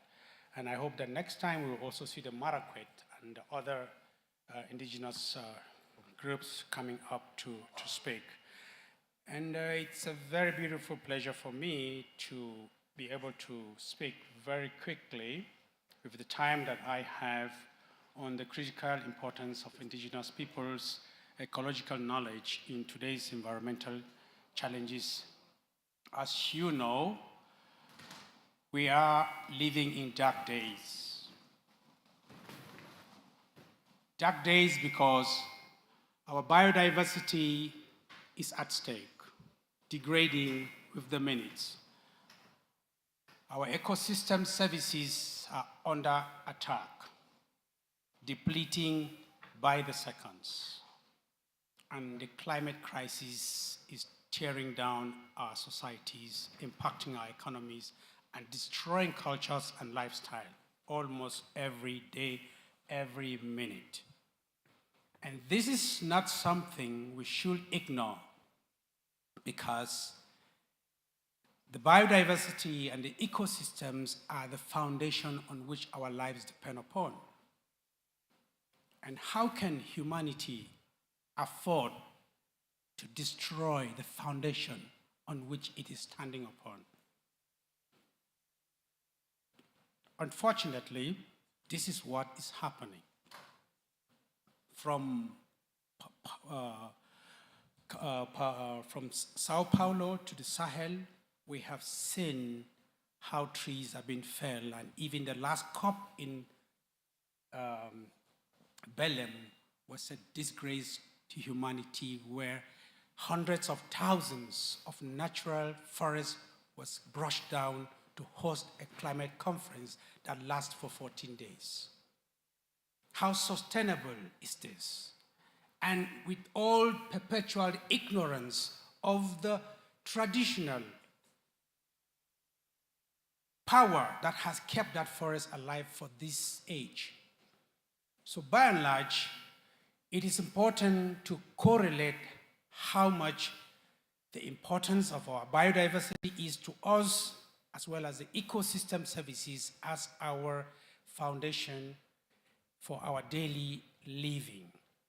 And it is also important to acknowledge that all this is happening or tearing down, not because of the important knowledge that needs to be held, which is the indigenous science, but because of the mercantilism, the materialism, and the capitalism, and the imperial system that is purposely, brushing and tearing down this very foundation. However, the little soil, healthy soil, the little water system or water cycle, or the little climate system that is fertile, the forest that is untouched, the seas that are yet unpolluted, are the ones protected by the indigenous people. What an irony. But this is gradually getting even more of, turning the coin on the other side, because the little protection or the little protected soils, the little protected forests, and the little protected rivers and streams and water cycle that have been protected by the indigenous people are actually being attacked, as we have heard from the earlier speakers here. So, but it's important for us to recognize that it is not only about the verbal messages that we convey from this place, it is so much about connecting the spiritual and the cultural elements that lies in the indigenous science, indigenous wisdom, and indigenous knowledge systems and practices that are holding back these critical ecosystem services that are being threatened.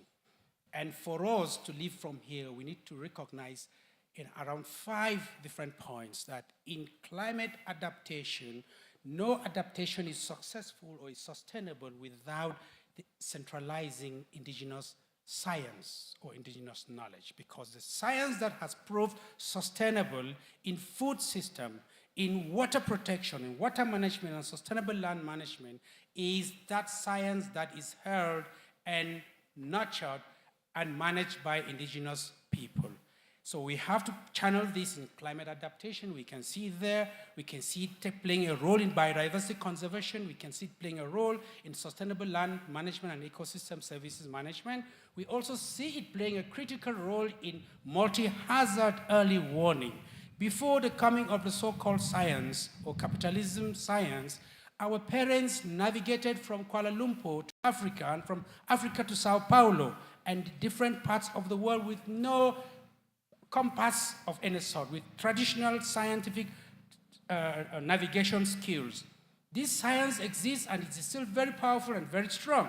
That's why our food systems are protected, whereas the food systems that are managed by the non-indigenous systems or practices are the ones threatened and depleted. They're the ones vulnerable to pests. They're the ones vulnerable to viruses. And I want to bring you to this particular last critical example in Africa. When the COVID-19 broke out in the world, Africa was the only most resilient and enduring part of the world. Why? Because the whole world thought everybody in Africa was going to perish because we have the most vulnerable health system as said. But our ecological knowledge held by the indigenous families, indigenous science, indigenous system, with connection with herbs, connection with the soil, connection with the clay, and connection with the water, how they heal. This is what saved Africa during COVID-19. This is to tell you that the power of indigenous science is not power to be ignored, and it's not just power to be talked about in forums as if you're talking on just some mere messages. These are practical, tangible, measurable, scientifically evidence-based knowledge systems that should be upheld and should be in the front line of these conversations. Thank you very much. Thank you so much, Tavi. It was absolutely stunning. And he told me he was jet-lagged. It reminds me of a proverb from my own country which says, I won't say it in Māori, I'll just say it in English. If you rip out the flax bush, where will the bellbird sing? What is the most impactful thing in this world? It is people, it is people, it is people. So thank you for those words. Next, we're going to have another person setting the scene for us today. We have Yolanda Lopez, if you could make your way to the stage, please. She is the founder of the Indigenous Science Group in Mexico? Yes, nailed it. And she is here today to speak on the insights from UNEP GEO7 Indigenous Knowledge Task Force. Thank you. Thank you very much, and thank you all for staying with us today. As I won't repeat what my sister just said, but I just want to emphasize that I'm an indigenous Maya woman from the south of Mexico. I'm very happy to be with you today. Today, I want to follow up on the presentation that just received now, and I want to bring two different topics to the conversation. One is my involvement as part of the Indigenous Knowledge and Local Knowledge Task Force of GEO, and I want to talk also from my experience as an indigenous scientist. And one important point before to start is that it is clear that indigenous peoples, we have been observing this planet since time immemorial. We have been the first one to observe, to understand natural phenomena, and to adapt to the changes of our planet. So we have our own systems of understanding, knowing, categorizing, monitoring, accommodating knowledge from our planet, and essentially we have our own whole science behind. This information, including our practices, our concepts, our methods, our tools, our principles and philosophies should inform, enrich global scientific and policy making. And that's the reason why I got invited to join the GEO7 report. At this GEO7 report, we were different indigenous scientists, different indigenous experts, indigenous members. We were able to provide information that was included as part of the GEO7 report. And I want to give and to talk about my example. So I was able to work on chapter on water. So I collaborated with top scientists on hydrology. And it was a very learning curve for me, because at the beginning I felt, okay, my knowledge perhaps doesn't fit into the chapter, but it was a learning process from all of the group. And I think we come up with a very robust and very significant chapter. And let me tell you why. As an indigenous Maya woman, the Maya were a water-oriented society.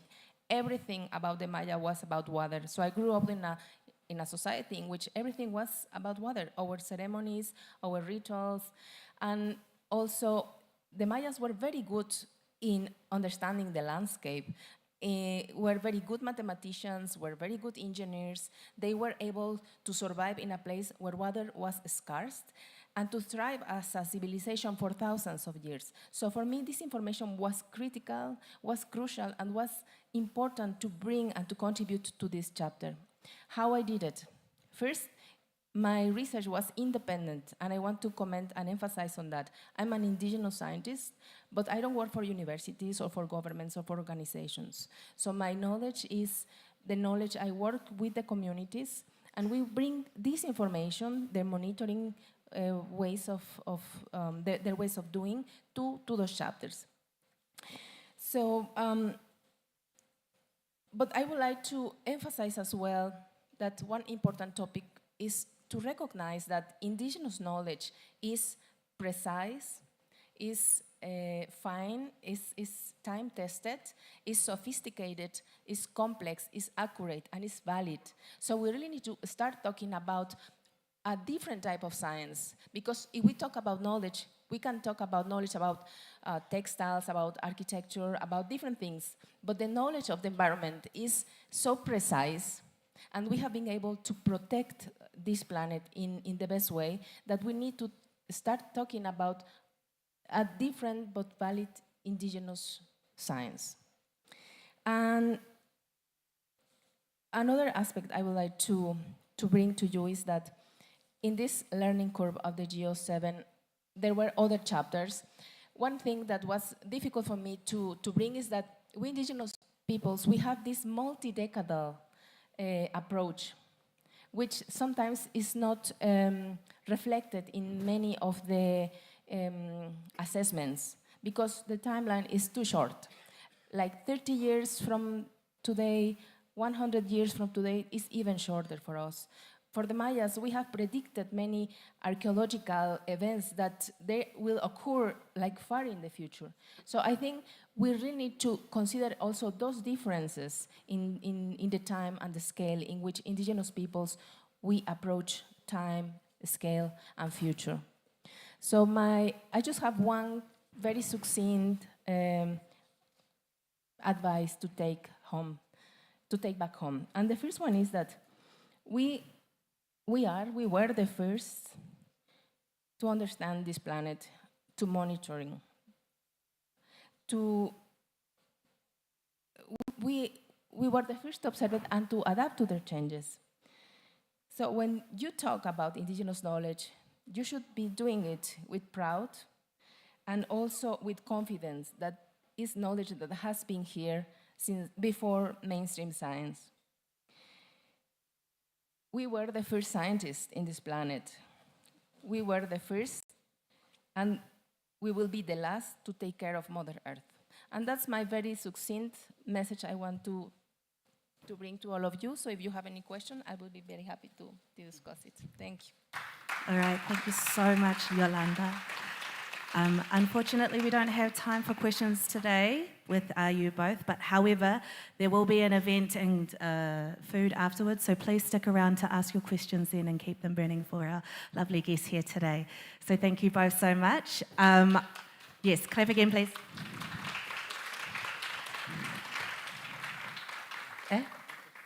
No, not yet. After. Oh, you're going to get your phone. Here you go, darling. So now I have the honour to welcome our next panel speakers to the floor. We first have Marina Tonko Peva, who is representing the International Centre for Reindeer Husbandry, allowing us to gain insight into restoring lands through Indigenous resilience reindeer herding. We second have Malile Kiera, representing community-centred conservation and speaking to Indigenous peoples and coral reefs. And third, we have Lorena Terraza, representing Peace, Integration and Development Network. And so if we could all please come to the stage right now. Yes, thank you. Wonderful. Can we all have a round of applause for our lovely guests? Thank you. So my question for you all today is, from your lived experience, how has your knowledge and practices contributed to the protection of lands, territories, oceans, waters, and ice? So I'll hand the floor over to you, Marina. Thank you.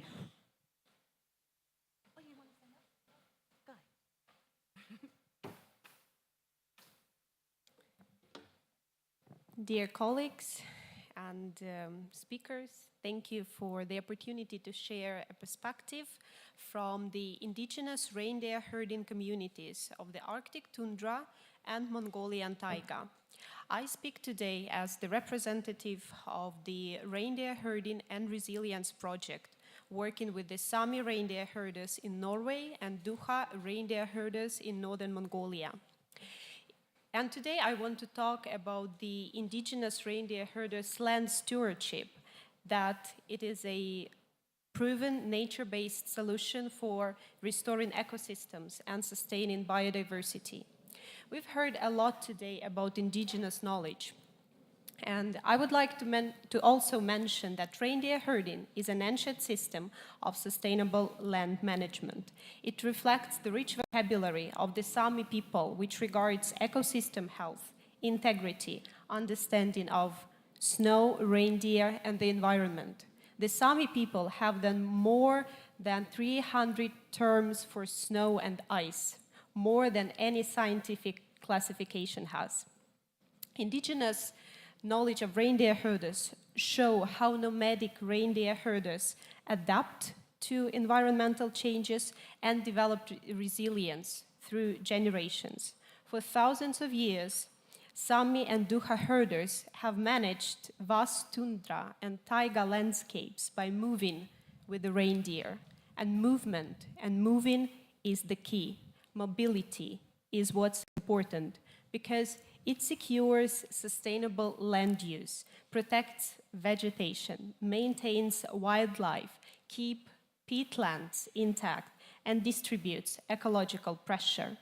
Nomadic reindeer herding is a low-impact circular system of sustainable land management, grounded in long-term observation, adaptive governance, and shifting landscapes. And indigenous knowledge of the nomadic reindeer herders can help us restore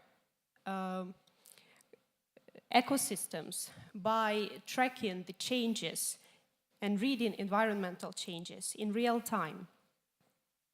Because reindeer herders use hundreds, as I've already said, terms for snow and ice to assess grazing safety. And then they identify dangerous ice on snow events long before any modern technology can detect them. Reindeer herding also guides restoration practices, that is, shifting grazing pressure, avoiding overuse of pastures, and identifying and protecting vulnerable sites. Yet, climate change and land use pressure threatens indigenous restoration systems. And we can see it with the reindeer herders globally how they face extreme climate change. That is land fragmentation induced by infrastructure, development, the so-called green transition, loss of mobility due to state policies and actions. And all this undermines the foundation of sustainable reindeer herding. And when the migration routes are blocked for the nomadic reindeer herders, the entire restoration system collapses because landscape connectivity is essential for climate adaptation, conservation, and the neutrality of land degradation.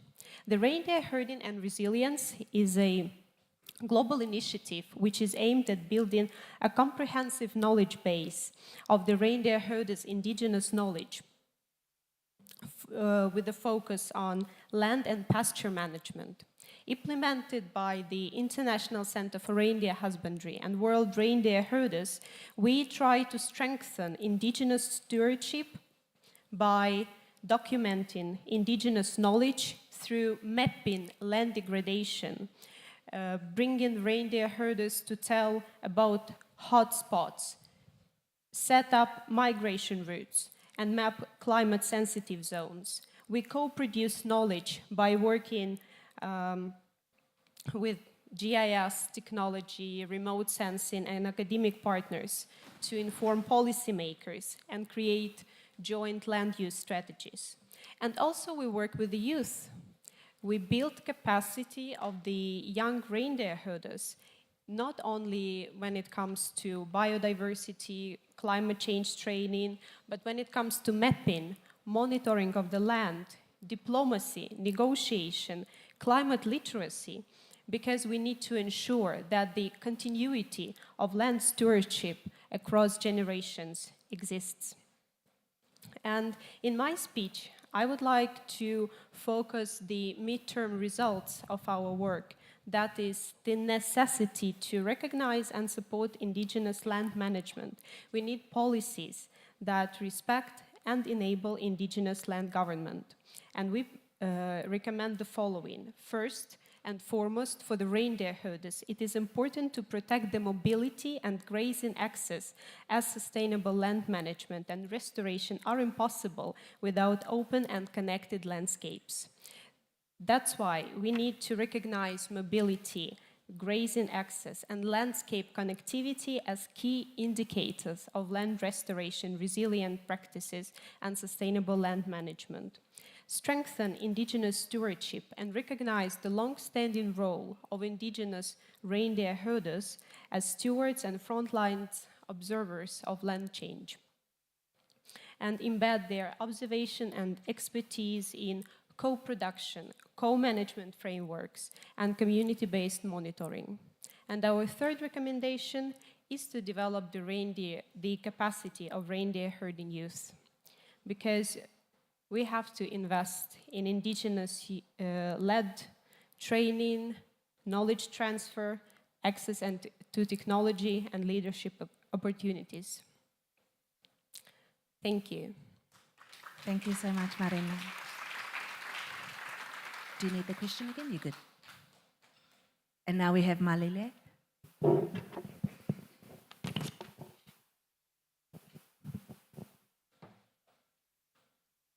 Hello, everyone. And as we say in Fiji, Mbula Vinaka to you all. My name is Marilingera from the island of the sun, the home of smiles, and the land of Easterly, Fiji. So, Bula! Fiji is a multiracial country with people of different ethnicity, culture, and tradition. Different names are allotted for the different races, but the word Itauke is directed towards the indigenous landowners. Itauke may literally mean owner of, and in this sense, owner of the land or the vanua. The acknowledgement of the vanua or the land is of utmost importance in our Itauke culture. Therefore, I take the opportune time to acknowledge the elders and spirits of the land we are convened in today, past and present. I work as a technical manager for a small marine conservation NGO based in the north of Fiji called Community Centered Conservation, or C3 Fiji. Most of our work evolves around indigenous Itauke communities who rely on the sea as their main source of life. traditional knowledge plays a vital role in the day-to-day living of every indigenous Itaukei community. Example, when the south wind blows gently, the people of Kia Island in northern Fiji wait and count the phases of the tide before they would know that it is time to catch lobsters. The many rhythms of waves thumping the reefs also herald different messages, such as the death of a high chief, the onset of a long drought, or a time of plenty, both in the sea and on land. Marine resources management has been part of our culture from the elders. Setting up a marine protected area is put up to correspond with a passing of a chief for months and months, only to be opened after the 100th night of the chief's passing.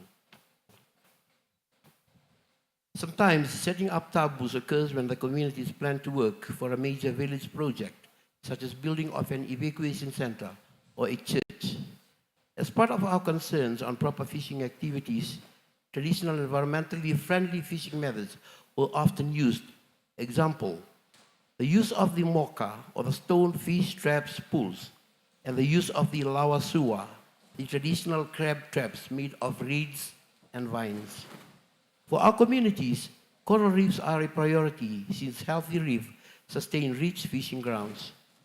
80% of our communities rely on the Great Sea Reef, the third longest continuous barrier reef in the world. Rising commercial fishing and climate change are straining the Great Sea Reef, which risks collapse without timely intervention. Sea3 Fiji is hard at work in engaging youths from our communities to be the intervention agent. Youths are trained and engaged to conduct coral and fish assessments. They are also taught in entering data gathered to help them understand the status of their reefs. This empowers them to protect, manage, and find solutions for their reefs. In addition, youths and women are being involved in the setting up of locally managed marine areas, or LMMA, where parts of the mangroves and reefs are being put up as a no-go zone, or taboo, some for a length of time and some for a lifetime, all depending on the local resource owners themselves. Challenges surrounding locally marine managed areas are sometimes hard to avoid, and they come in many forms. These include poachers from outside venturing into the no-go zones and climate change effects. Involvement of communities in climate change mitigation and adaptation programs such as mangrove restoration and management is being carried out. Re-establishments of lost native trees and their management is also of paramount priorities. Youths also take part in sharing information gained from their surveys to other youth groups in other communities and to other social groups. We look forward to continue with our engagement and also hoping to gain recognition from donors who can help support us in carrying a sustainable coral reef and the general ocean conservation with our youths into the future. Thank you. Thank you so much, Malile. I now have Lorena. Could you please tell us from your lived experience, how has the knowledge and practices contributed to the protection of lands, territories, oceans, waters, and ice?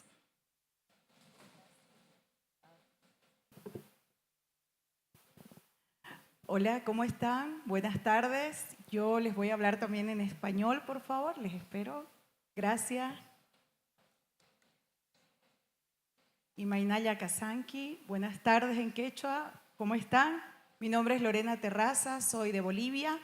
Y hoy les quiero contar esta experiencia que compartimos con el compañero Constantino, Don Tino más conocido, que él lidera este reconocimiento, toda esta práctica que él ha llevado, que se llama su organización Acción Andina, que ha sido premiado por la UNEP y sobre todo representa hoy una bandera de reconocimiento para sobre todo para los países andinos. Esta experiencia comienza en el Perú, pero se extiende por Ecuador, Bolivia y otros países que hacen parte de este ecosistema. Y aquí les quiero comentar por qué es tan importante reconocer este tipo de iniciativas, este tipo de experiencias. Porque primero, no solamente hablamos de la restauración como un proceso, sea ecosistémico, biológico, etcétera, sino como un proceso vivo que rescata el conocimiento de los pueblos indígenas y de las comunidades que siguen viviendo y siguen recuperando su cultura a través de la restauración. Y es un enlace entre ambos procesos. En ese sentido, esta iniciativa de Acción Andina recoge que la restauración, sobre todo de los bosques en estos ecosistemas altoandinos, utilizan, reconocen y aprecian el conocimiento indígena desde la selección de las plantas nativas, porque las plantas tienen que ser nativas, originarias, endémicas del lugar, porque si no luego desequilibra y afectarían evidentemente el desarrollo de estos ecosistemas. Por otro lado, es muy importante conectar, y eso lo digo también desde la experiencia, muchos pueblos indígenas creemos que el agua tiene un espíritu, el bosque tiene un espíritu, los árboles se manifiestan. Entonces, respetar esa cultura es reconocer que somos parte de un todo. No somos el centro como seres humanos, sino somos parte de la madre tierra y somos parte de este ecosistema que nos abraza. En ese sentido, la gobernanza o el sistema de gobierno que se tiene también desde las comunidades se aprecia desde las mingas, el trabajo comunitario, la faena, la rotación de los cargos y las responsabilidades que se tienen para que se ejecute una buena gobernanza en las comunidades. Y esto también lo reconoce la iniciativa que está liderando Acción Andina. Por otra parte, también integrar el valor cultural y espiritual asociado al bosque y a las montañas es importante. Mi abuelo decía, las montañas tienen un espíritu también, entonces hay que hablarle. Son los famosos apu, ¿no? Son los abuelos. Entonces hay que reconocer todo esto y volver a esa espiritualidad, porque podemos restaurar con conocimiento indígena, y eso es de lo que se trata esta iniciativa. Asimismo, sabemos que hay el convenio de diversidad biológica, por ejemplo, hay metas globales donde se reconoce, por ejemplo, que en el objetivo 2 se habla de una restauración ecosistémica, de ecosistemas, críticos, pero que esta iniciativa también los rescata y los une al cumplimiento del artículo 8J, es decir, de que reconoce y aplica este conocimiento ancestral, tradicional y integra lo cultural. Por otra parte, y algo de lo que han hablado ya los compañeros, se refiere a que existe, y eso es muy importante para nosotros, una plena y efectiva participación. Es decir, que las comunidades puedan participar respetando los derechos colectivos a la consulta libre, previa e informada, y que asimismo también se puedan aumentar, por ejemplo, este tipo de adaptación basada en ecosistemas y obviamente dialogada con las comunidades. Por otra parte, y aquí se conecta el tema del ciclo hídrico, no podemos pensar en cualquier tipo de ecosistema sin el agua, y el complemento que hace esto a contribuir a la seguridad alimentaria, a contribuir al bienestar de las comunidades. Literalmente, sin agua no hay vida, y por eso es que cuidar las fuentes de agua es muy importante para cualquier tipo de iniciativa de restauración que sea ecológica, pero que también sea ecosistémica y que tenga la cosmovisión de los pueblos y comunidades indígenas. Por otra parte, es importante también decir que en las metas globales o los famosos objetivos de desarrollo sostenible, también se está hablando en el objetivo 15, por ejemplo, de la restauración ecosistémica, y justamente esta iniciativa contribuye a ese objetivo. Asimismo, se lo enlaza con el cuidado del agua y también los medios de vida y la lucha frente al cambio climático como una iniciativa que da respuesta a ello, ¿no? En el ODS o el SDG 13. Por otro lado, también es importante ir generando ese monitoreo y seguimiento de estas iniciativas desde también la generación de datos. Y es algo que a veces, y lo decía creo la compañera Yolanda también, y lo decían varias personas, el tema de que cómo enlazamos el conocimiento de nuestros científicos indígenas con el conocimiento occidental. Cómo hacemos el diálogo intercientífico, parte de estas iniciativas, y lo integramos. Nosotros pienso, y ese tal vez es una posición, una opinión, no estamos peleando con la ciencia, sino aceptamos la ciencia, pero que la ciencia occidental nos reconozca y sepa que también traemos un conocimiento científico. Muchas veces los abuelos decían, nos va a llover porque aparece un pájaro o aparece una hormiga o aparece un signo de la naturaleza. Y hoy se sabe que esos son bioindicadores. Hoy se reconoce eso en la ciencia, pero ya lo sabían los abuelos. Sabían un ciclo natural del calendario agrícola, que hoy se ve afectado con el cambio climático. Y este tipo de iniciativas tienen que ser replicadas, mejoradas, seguir trabajándolas para que podamos recuperar nuestros ciclos naturales. Por último, también hay que mencionar que toda esta iniciativa va a contribuir a una cogobernanza para lograr estas metas de conservación, pero no se olviden, desde nuestra cosmovisión y desde nuestro sentimiento y nuestro ser indígena. Les pido por favor un fuerte Hayaya, Hayaya la Madre Tierra, Hayaya. Thank you so much, Lorena. It reminds me of another proverb that we have back home, ko te tai o te ko te tai o ko au. I am the environment is me. Again, I very much apologize for this, but unfortunately we do not have time for questions today. And so we'll be moving on to the next panel, but thank you so much. And they will be around after this for further questions, for more interactive discussion. So can I have another round of applause? Thank you so much. And I will now introduce our next panel of speakers. Could I please have to the stage Erika Jananin, representing, I'm going to get this wrong, Nasu? The Nasu people, speaking to Indigenous food systems and native restoration. I also have Hania Moghani, from representing ICCA Consortium and speaking to the role of Indigenous women in participatory evolution, plant breeding in wheat and barley. I also have June Rubis, representing the Jagoe Bedayu community, Sarawak from Malaysia in Borneo. And she will be speaking to Indigenous heritage, orangutan connection, and how Ibans conserve through cultural naming practice. And I believe we also have Lena Estrada, representing the Society of Native Nations, speaking to how governments integrate Indigenous knowledge in advancing sustainable solutions for a resilient planet. So we have these amazing, incredible women here today. Could I have a round of applause for them? Thank you so much. And my question for you all today is, in what way can Indigenous knowledge improve the Rio Conventions? Can I go to you, Janine? Yes, thank you so much for everyone that worked to make this happen. Regarding this question on how our knowledge as Indigenous peoples from various territories can enhance the Rio Conventions, I believe it's important first to state that in the face of these planetary crises that the Rio Conventions are trying to address, the solution for protecting life has always been here. The wisdom to sustain life for millennia in this planet is in Indigenous peoples.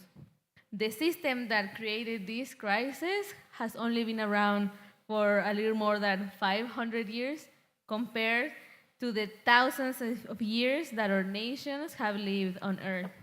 And I believe this is the greatest testimony that our worldview, our knowledge, systems, and practices need to be part of all the forms of reparation to the environment that we try to create. Specifically in the theme that I'm most passionate about, that is food systems transformation, our knowledge, specifically as Indigenous peoples, Ingiwa peoples from the Valley of Tehuacan and the Sierra of Zapotitlan, is of major importance because historically, our knowledge has been substantive to the diversification and ancient trade sharing that happened long before the colonial borders and the globalized world. Since sharing agricultural practices on the domestication of corn across cultures and continents was one of the offerings that our people made to the world where the first milpa in our continent grew.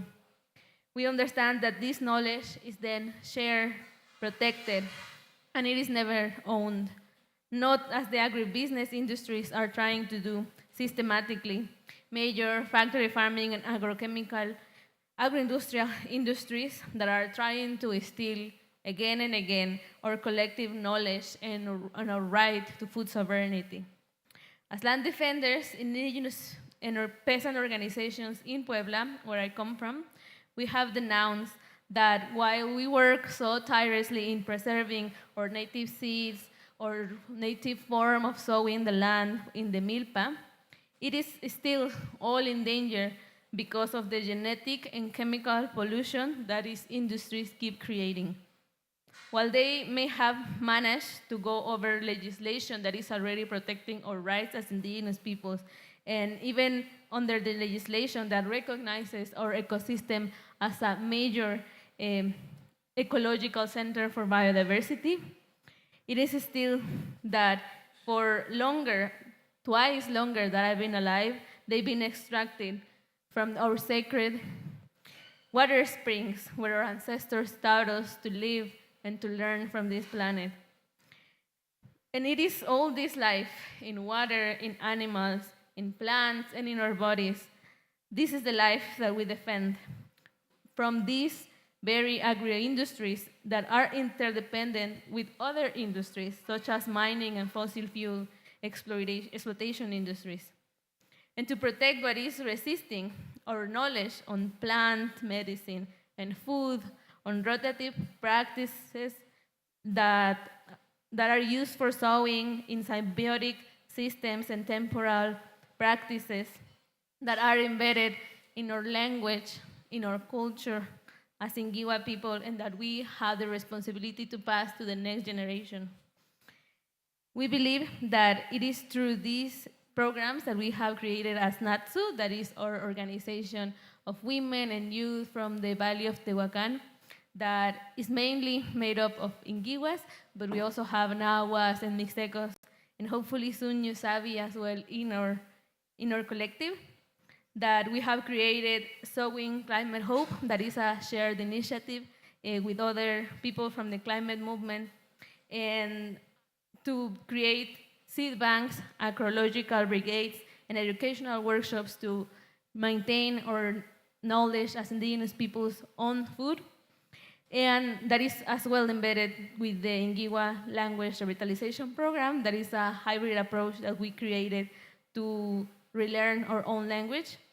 And at the same time that we propose these solutions, we know that we are the living solutions, that we have the knowledge, the power to restore our ecosystems, to also reflourish our minds, and that our ancestors have also done it in the past. And now there is all this new wave of youth that are also challenging all the current system to create networks and bring allies. And that is why we also need all of you, because this movement of youth that we are reclaiming our traditional knowledge, but also we're bringing innovation to our territories. It is where we create together something bigger with the amazing network of indigenous people that we have here, but also with others that want to commit with us to the distribution and reparation of supporting indigenous youth across the world and across our territories. Thank you so much, Jananine. Next, can I have comments from you, Hanaya? In what ways can Indigenous knowledge improve the Rio Conventions? Thank you very much, Hani. Actually, coming directly from Creek 23 and struggling with the operationalization of our Indigenous caucus, at the same time hearing from our brothers and sisters coming again directly from COP30 from Brazil, and again struggling with showcasing how our knowledge and science is very relevant, and it is approved that how it is the solution for the future. I want to share my story from my tribe. I have two pastoralist roots from northwest and northeast of Iran. And yes, speaking as a pastoralist woman from Iran who spent millennia shaping both seeds and herds through movements and observation and the unbroken relationship with the land, when scientists today discuss evolutionary plant breeding, evolutionary participatory plant breeding, they often describe it as an emerging method, an adaptive, decentralized, and community-driven. But for us as indigenous peoples, nomadic pastoralists, this is not emerging, this is ancient. It is a form of living science that has been practiced long before the language of academic science existed. Our breeding systems of plants and animals are not written in laboratories. They are written in stories and song and lullabies and migration. They are carried through our mothers, our grandmothers, and our elders, whose knowledge is encoded not only in technique but in language. Our indigenous languages that hold ecological memory. As a child, I learned about seeds and seasons not from textbooks, but from the lullabies my grandmother sang during long nights of migration. These lullabies were not sentimental moments. They were data sets. They told us which winds signal the right time to move, which plants survived late frost, and which animals can endure long droughts. Our stories are not symbolic. They are practical repositories of environmental information, which barley varieties are strong against early heat, and which medical shrubs reappears after wildfire, and which lineage of goats produce milk even in extreme scarcity, or how to recognize behavioral signal in livestock before a disease spreads. This is evolutionary participatory breeding in reaction and actions. Knowledge created and tested and adapted and transmitted across generations, mostly by us as women. Women observe the plant from seed to harvest and the animal from birth to old age. Women decide which seeds are kept, which grain are exchanged, and which sheep or goat is allowed to breed. These decisions are not intuitive. They are scientific. They require constant monitoring of climate variability and soil behavior and disease cycles and landscape change. And this is happening rapidly. The decline, I tried to pass some of the text, so I pass it very quickly. The marginalization of our science is happening very rapidly. And for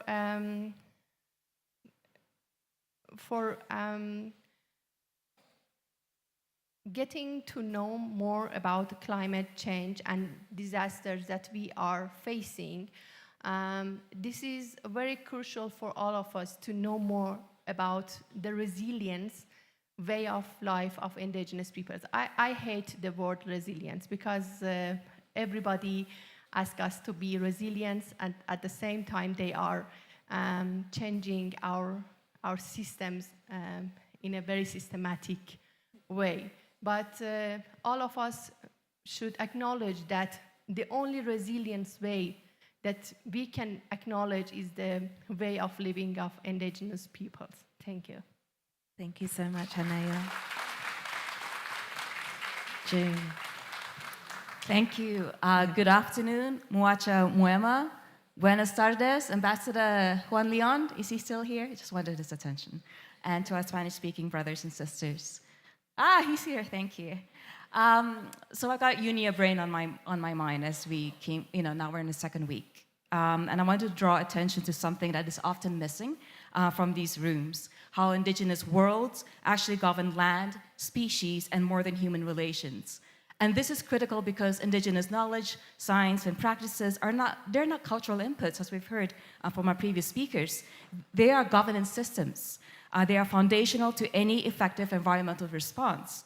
So today, as a conservation biologist, I want to talk briefly about conservation and orangutans. So much of conservation assumes that naming is neutral, but naming was one of the earliest tools of the empire. So in my work with indigenous Iban communities of Batang Ai, the elders taught me something so fundamental that many conservation scientists miss, that the Iban do not call the great ape orangutan.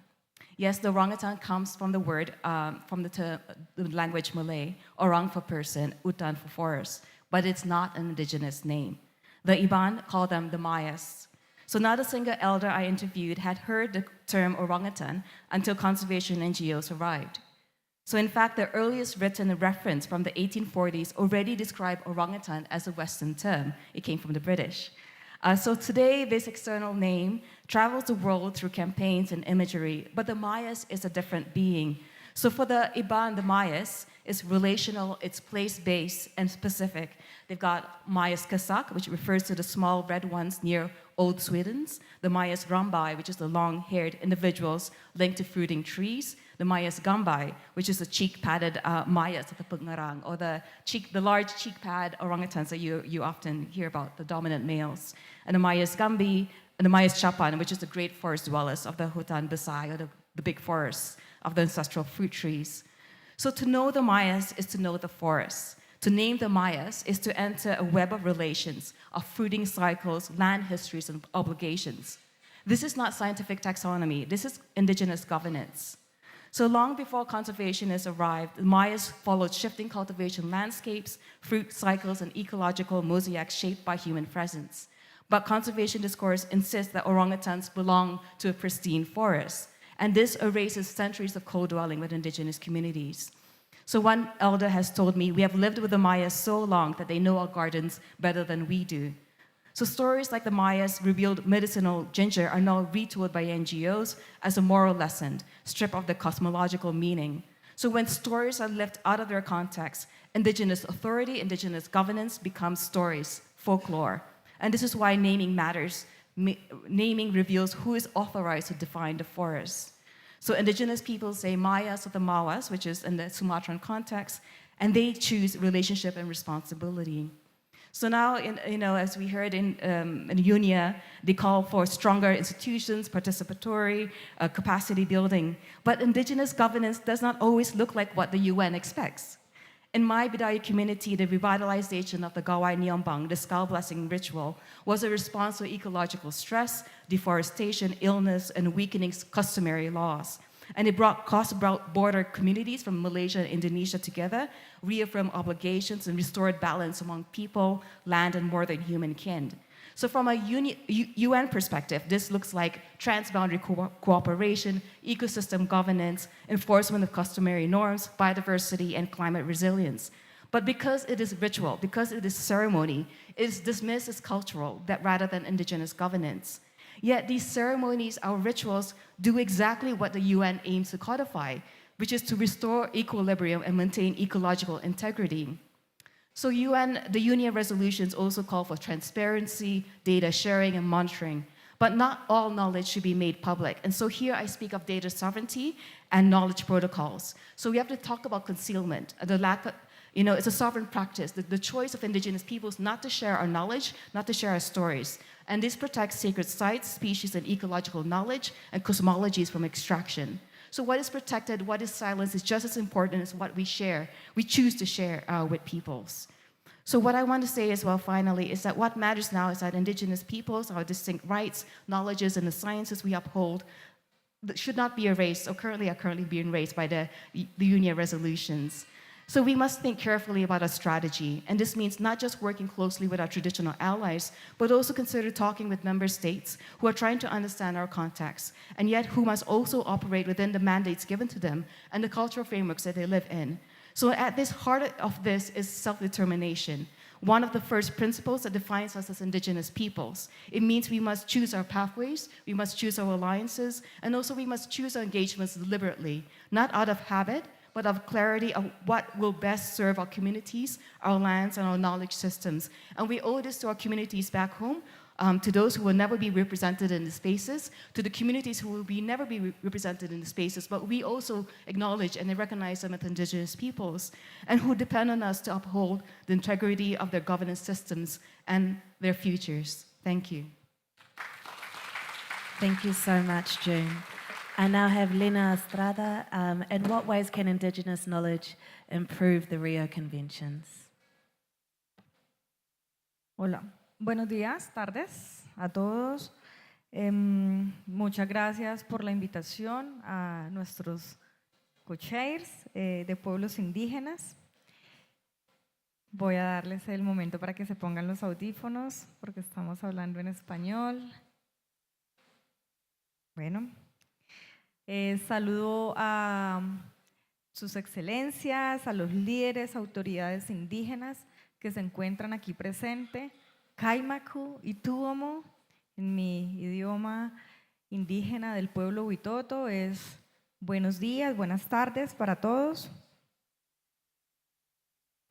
Primero, agradecer al Dios creador, al dueño de la vida, Kaimo Buinaima, a los espíritus de nuestros abuelos que nos acompañan, que nos guían en cada uno de nuestros caminos, que nos ayudan a tejer, y también rindo tributo a los pueblos originarios de este territorio que hoy estamos pisando y que hoy llamamos Nairobi. Mi nombre es Lena Estrada, Jusikuri es mi nombre indígena, soy hija del tabaco, de la coca, de la yuca dulce, que son nuestras plantas sagradas. Son las plantas que representan la palabra dulce, que también representan la palabra de la mujer, la palabra que endulza, la palabra que enfría, la palabra que convence, pero también es la palabra que sana. Eso es lo que somos las mujeres. Es un honor estar aquí, compartir con todos ustedes algunas de las prácticas que hemos visto que se han avanzado desde los Estados miembros al integrar los sistemas de conocimiento indígena en la gestión ambiental como parte de un camino hacia un futuro más justo para nosotros y para las próximas 7 generaciones o muchas más generaciones, como lo piensan siempre nuestros pueblos indígenas. En primer lugar, observamos nosotros un compromiso que es creciente, aunque todavía no es suficiente, de los gobiernos para incorporar formalmente a los conocimientos de los pueblos indígenas en el diseño de la implementación de las políticas públicas ambientales. Se ve que se celebra nuestra sabiduría, pero muchas veces sin el entusiasmo con el que se promueven las lógicas extractivistas, que no son de reciprocidad, sino que son unas prácticas de despojo. Y ese extractivismo se ejerce sobre los recursos naturales, pero también se ejerce sobre los conocimientos de nuestros pueblos y de nuestras culturas. Basta recordar que alrededor del 25% de los medicamentos utilizados en los países desarrollados provienen de plantas, por ejemplo, de las selvas amazónicas. Muchos de estos recursos genéticos fueron extraídos sin el consentimiento previo, libre e informado de nuestros pueblos. Por supuesto, tampoco hay unas ganancias que sean compartidas. Aunque hay avances nacionales, la adopción del convenio de la OMPI sobre los recursos genéticos debería fortalecer aún más las salvaguardas para garantizar las relaciones verdaderamente justas. En segundo lugar, diversos países han impulsado modelos de cogobernanza y comanejo de los recursos naturales, donde las autoridades estatales e indígenas toman las decisiones de manera conjunta. Cuando se respetan los sistemas tradicionales de manejo, los ecosistemas también se mantienen más sanos y las estrategias de conservación son más duraderas. Sin embargo, en este punto debemos preguntarnos si estamos frente a un nuevo colonialismo ambiental. Estamos frente a un nuevo colonialismo ambiental. Esa es la realidad. Las decisiones que se están tomando en estos espacios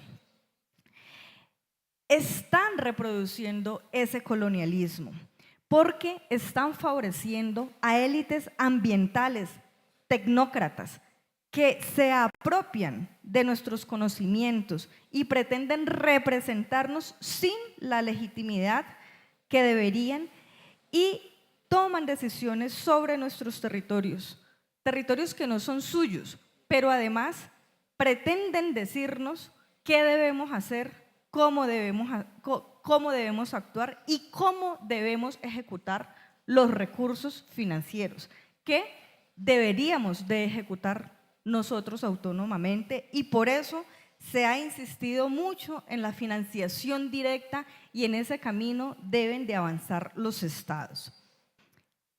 Tercero, se han consolidado marcos legales que reconocen a las autoridades indígenas y a las autoridades indígenas y a las entidades territoriales indígenas como actores legítimos en la gobernanza ambiental, porque de esta manera nos ponemos al mismo nivel que las estructuras administrativas de los estados, que permiten la gestión de los recursos y la implementación de acuerdo a la cosmovisión de los pueblos, los usos y las costumbres.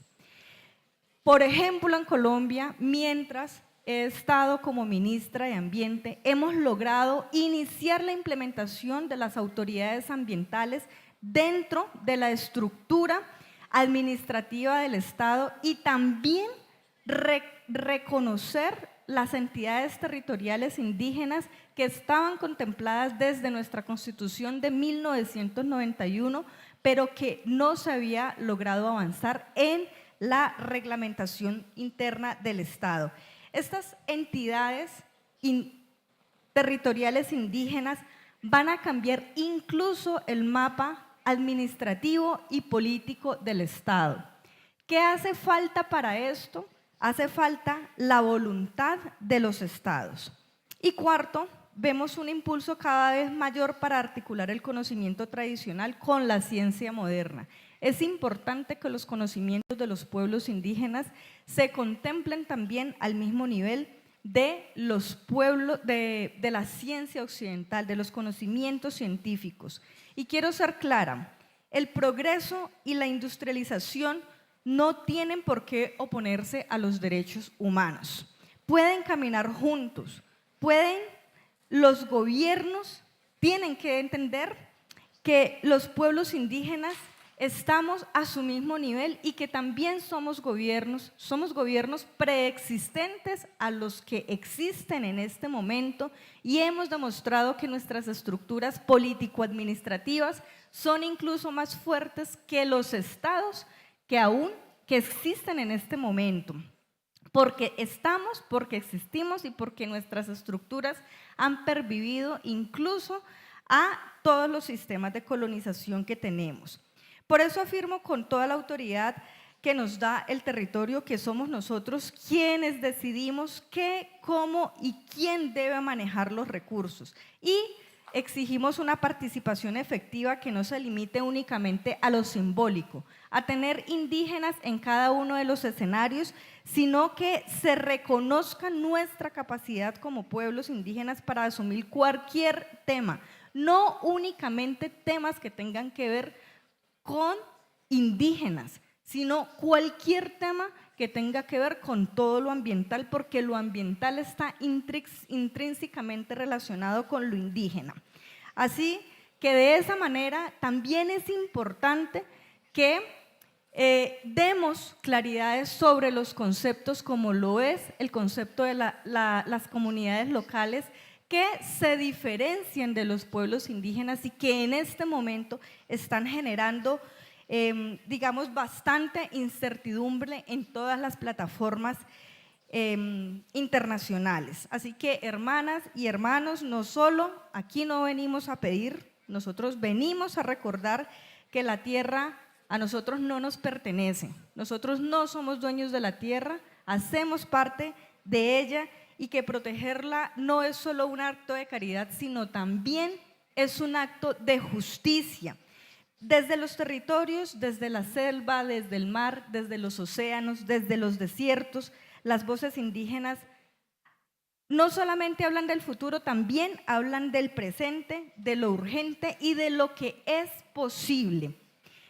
Y como dijo nuestra hermana Masai Lilia Naserian, nuestros espíritus no son mapas, son memoria, son espíritu y futuro.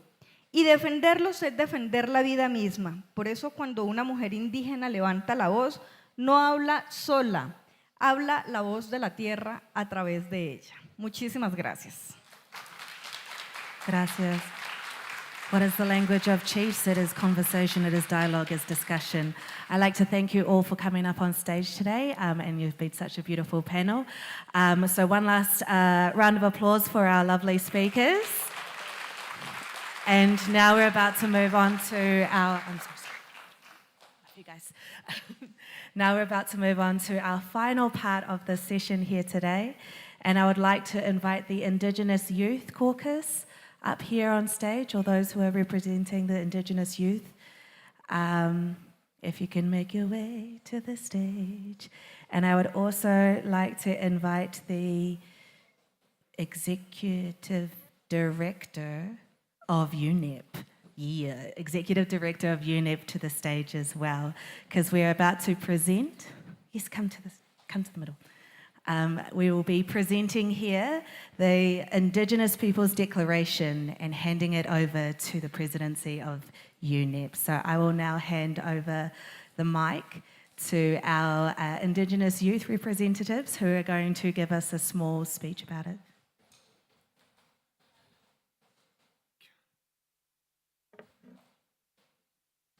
Thank you very much. My name is Daisy Chepkopus. I come from, or I belong to the Pokot Indigenous Peoples of Kenya, and I work with Indigenous Information Network. Maybe my friend introduces himself because we have one. Good evening, everybody. My name is Joseph Santana Kes from my Indigenous Knowledge in Action. That is an Indigenous peoples organization called Mikia Kenya. Thank you. Thank you. The Indigenous Peoples Declaration to the United Nations Environmental Assembly. Recognition, respect, promotion, and protection of the rights of Indigenous peoples, Indigenous knowledge systems, sciences, and practices as key solutions for a resilient planet.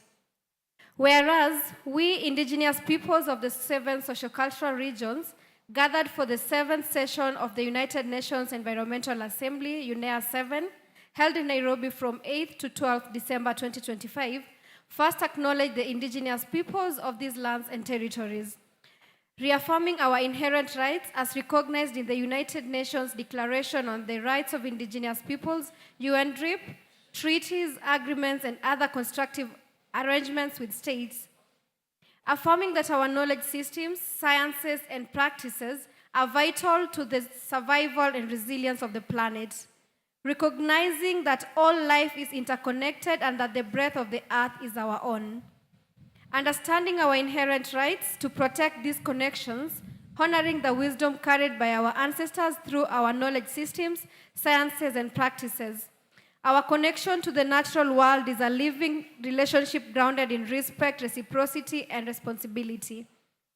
Concerned that international governance continues to enable mechanisms that favor capitalism, consumerism, extractivism, and colonialism over an equitable, safe, and healthy environment for all beings.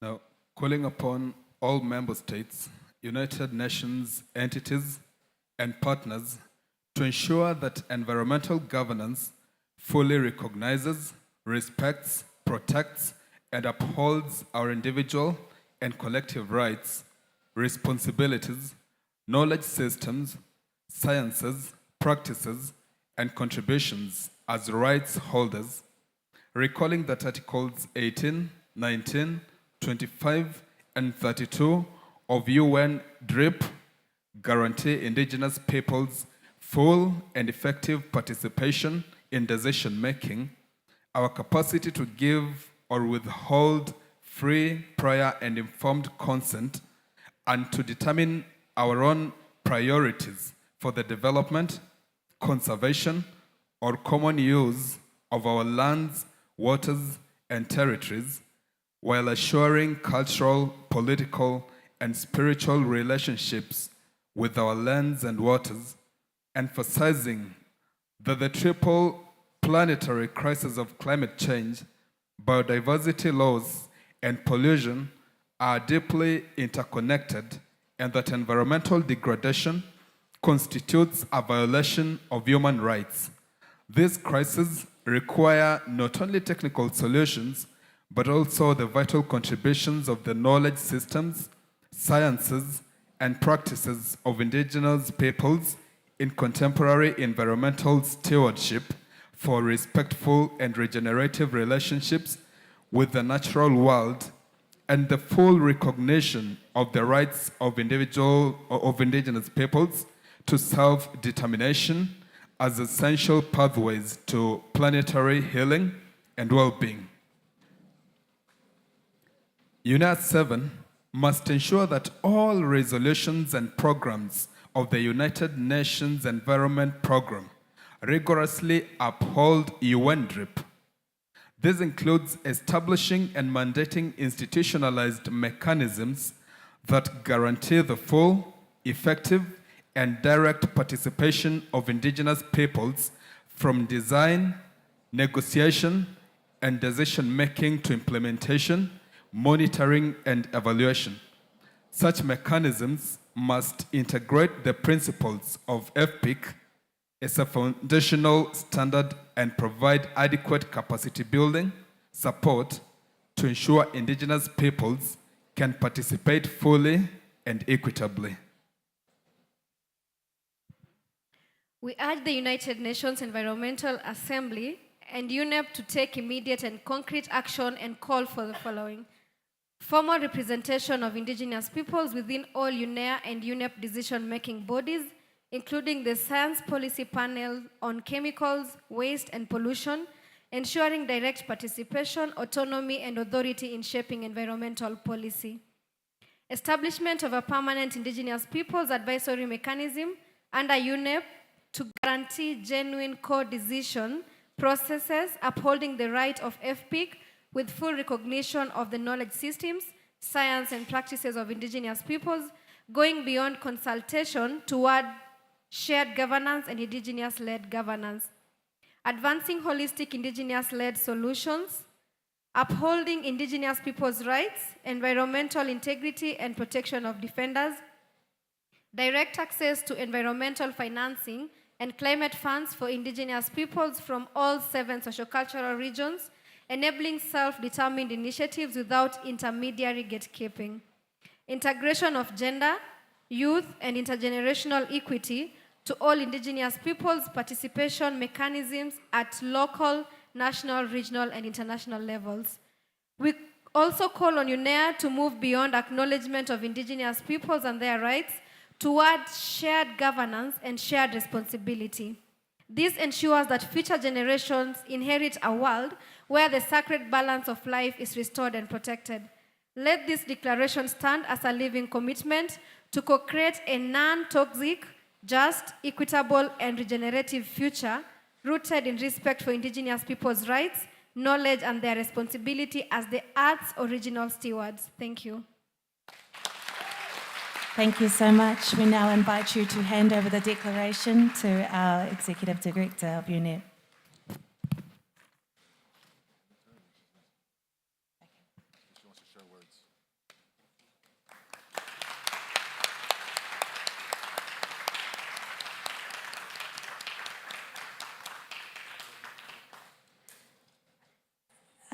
Oh, wow. Yes. Inga, would you like to share some words, or?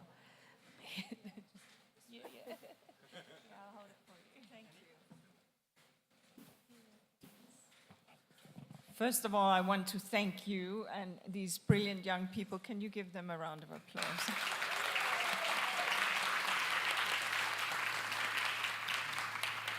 But let me also thank everyone here.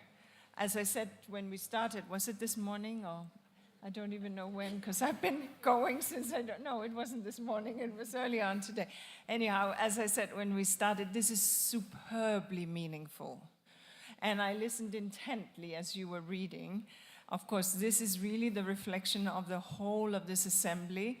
Some of these elements UNEP can do, others will take member states, but the voice is there, and the word is there. The wave has started, and if I've learned anything from indigenous peoples, it is once a wave is started, it is unstoppable.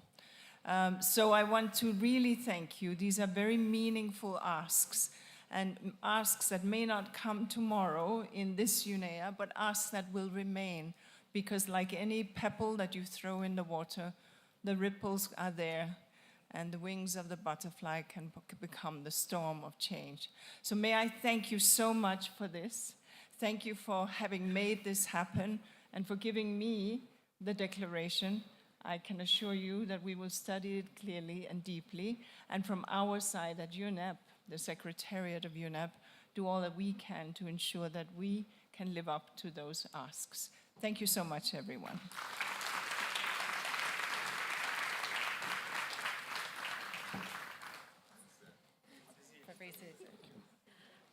I now welcome Prem to say our final thank you, as well as Susan, could you also come up for the final prayer?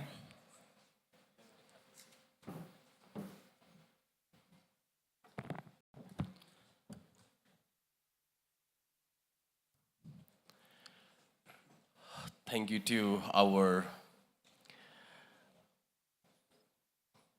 moderators who lead this important, the historical dialogue of the indigenous peoples in the UNEA week, on the first day of the UNEA. We are very prideful of this opportunity that UNEP gave us. So we are really thankful to the UNEP and its UNEP, very dedicated team from the geo, ecosystem, CSU, and law divisions, particularly when pronouncing these names, our colleagues from Civil Society Unit, Leticia, from Ecosystem Division, Fabric, Samantha, Angela from Law Division, and other colleagues. All names I cannot remember, so I apologize for that. But we are very proud to pronounce your name here because of all these dedicated team from these units of the UNEP. These events could have happened today. And behind this, our indigenous relatives who work as a task force from our different engagement mechanisms, from INC of this plastic treaty that's under the process of development, from CBD, climate, UNCCD, all those, our relatives, they came together and formed a task force. And also from our indigenous peoples accredited organizations to the UNEP, they also came. So we made a strong team to work together as a task force. And among the task force, again, we made a strong team of the drafting team for this declaration that our indigenous youths, they just handed over to the executive director of the UNEP.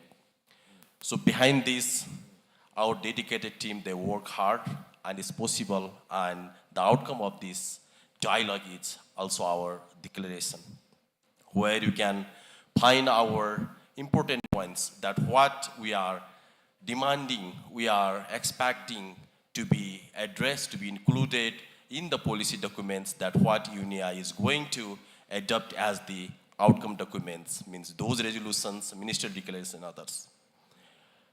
And we thank you to our communication team who are really very dedicated and working hard to make these events also happen and successful.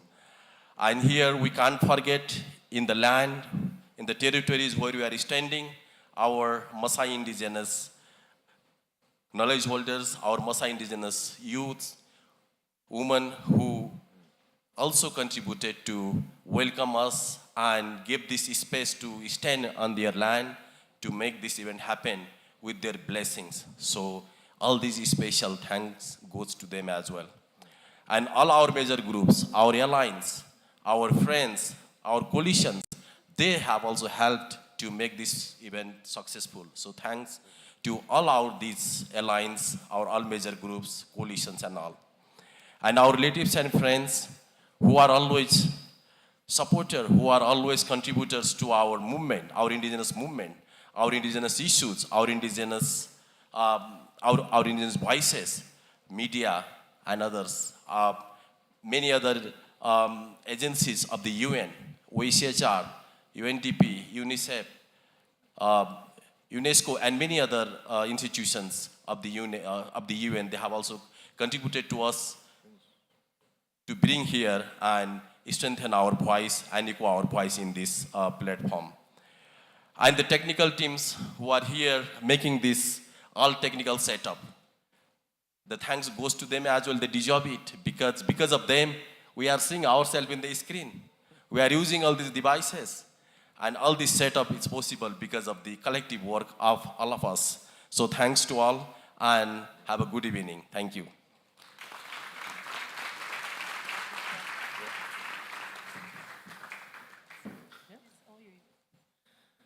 Bonjour, ni Nadeshnikosh, Genukwe, Makwadodem, Aldervildonjaba, speaking in the sovereign language of my traditional territory. I would like to acknowledge the Maasai people, and I would like to call the elder to come to the stage so that we can give you a gift and honor you. And we also want to say Chimigwech in my language, which means big thank you from our heart for allowing us to share this beautiful land space with you. And it's customary in our tradition is we acknowledge our human libraries, our elders, those ones that carry those teachings for those next generations.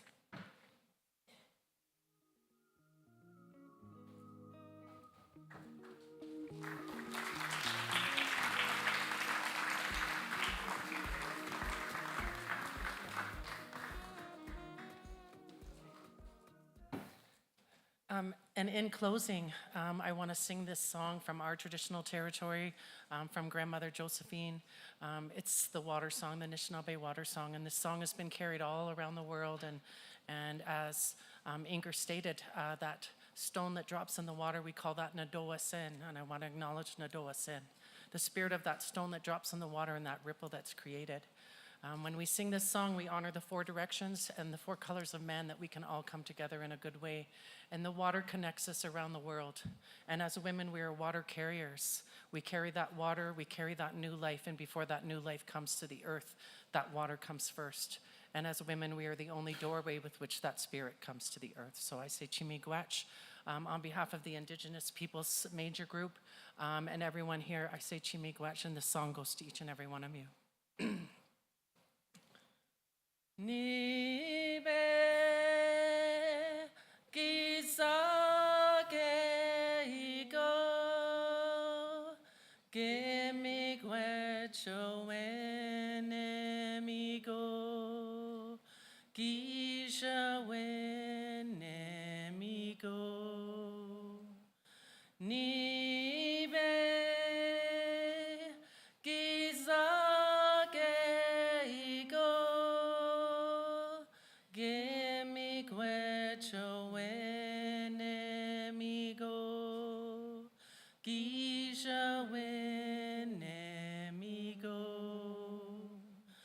nibe kisake iko gemigwecho enemigo kisha enemigo nibe kisage iko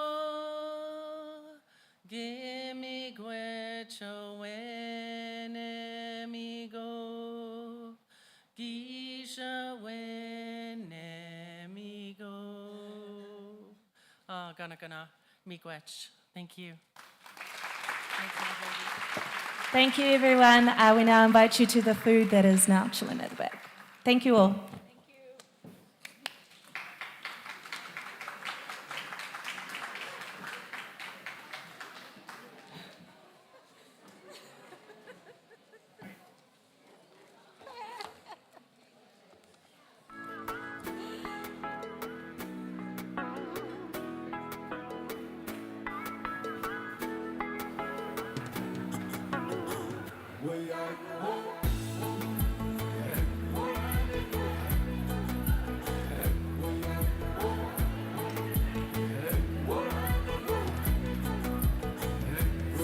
Yes,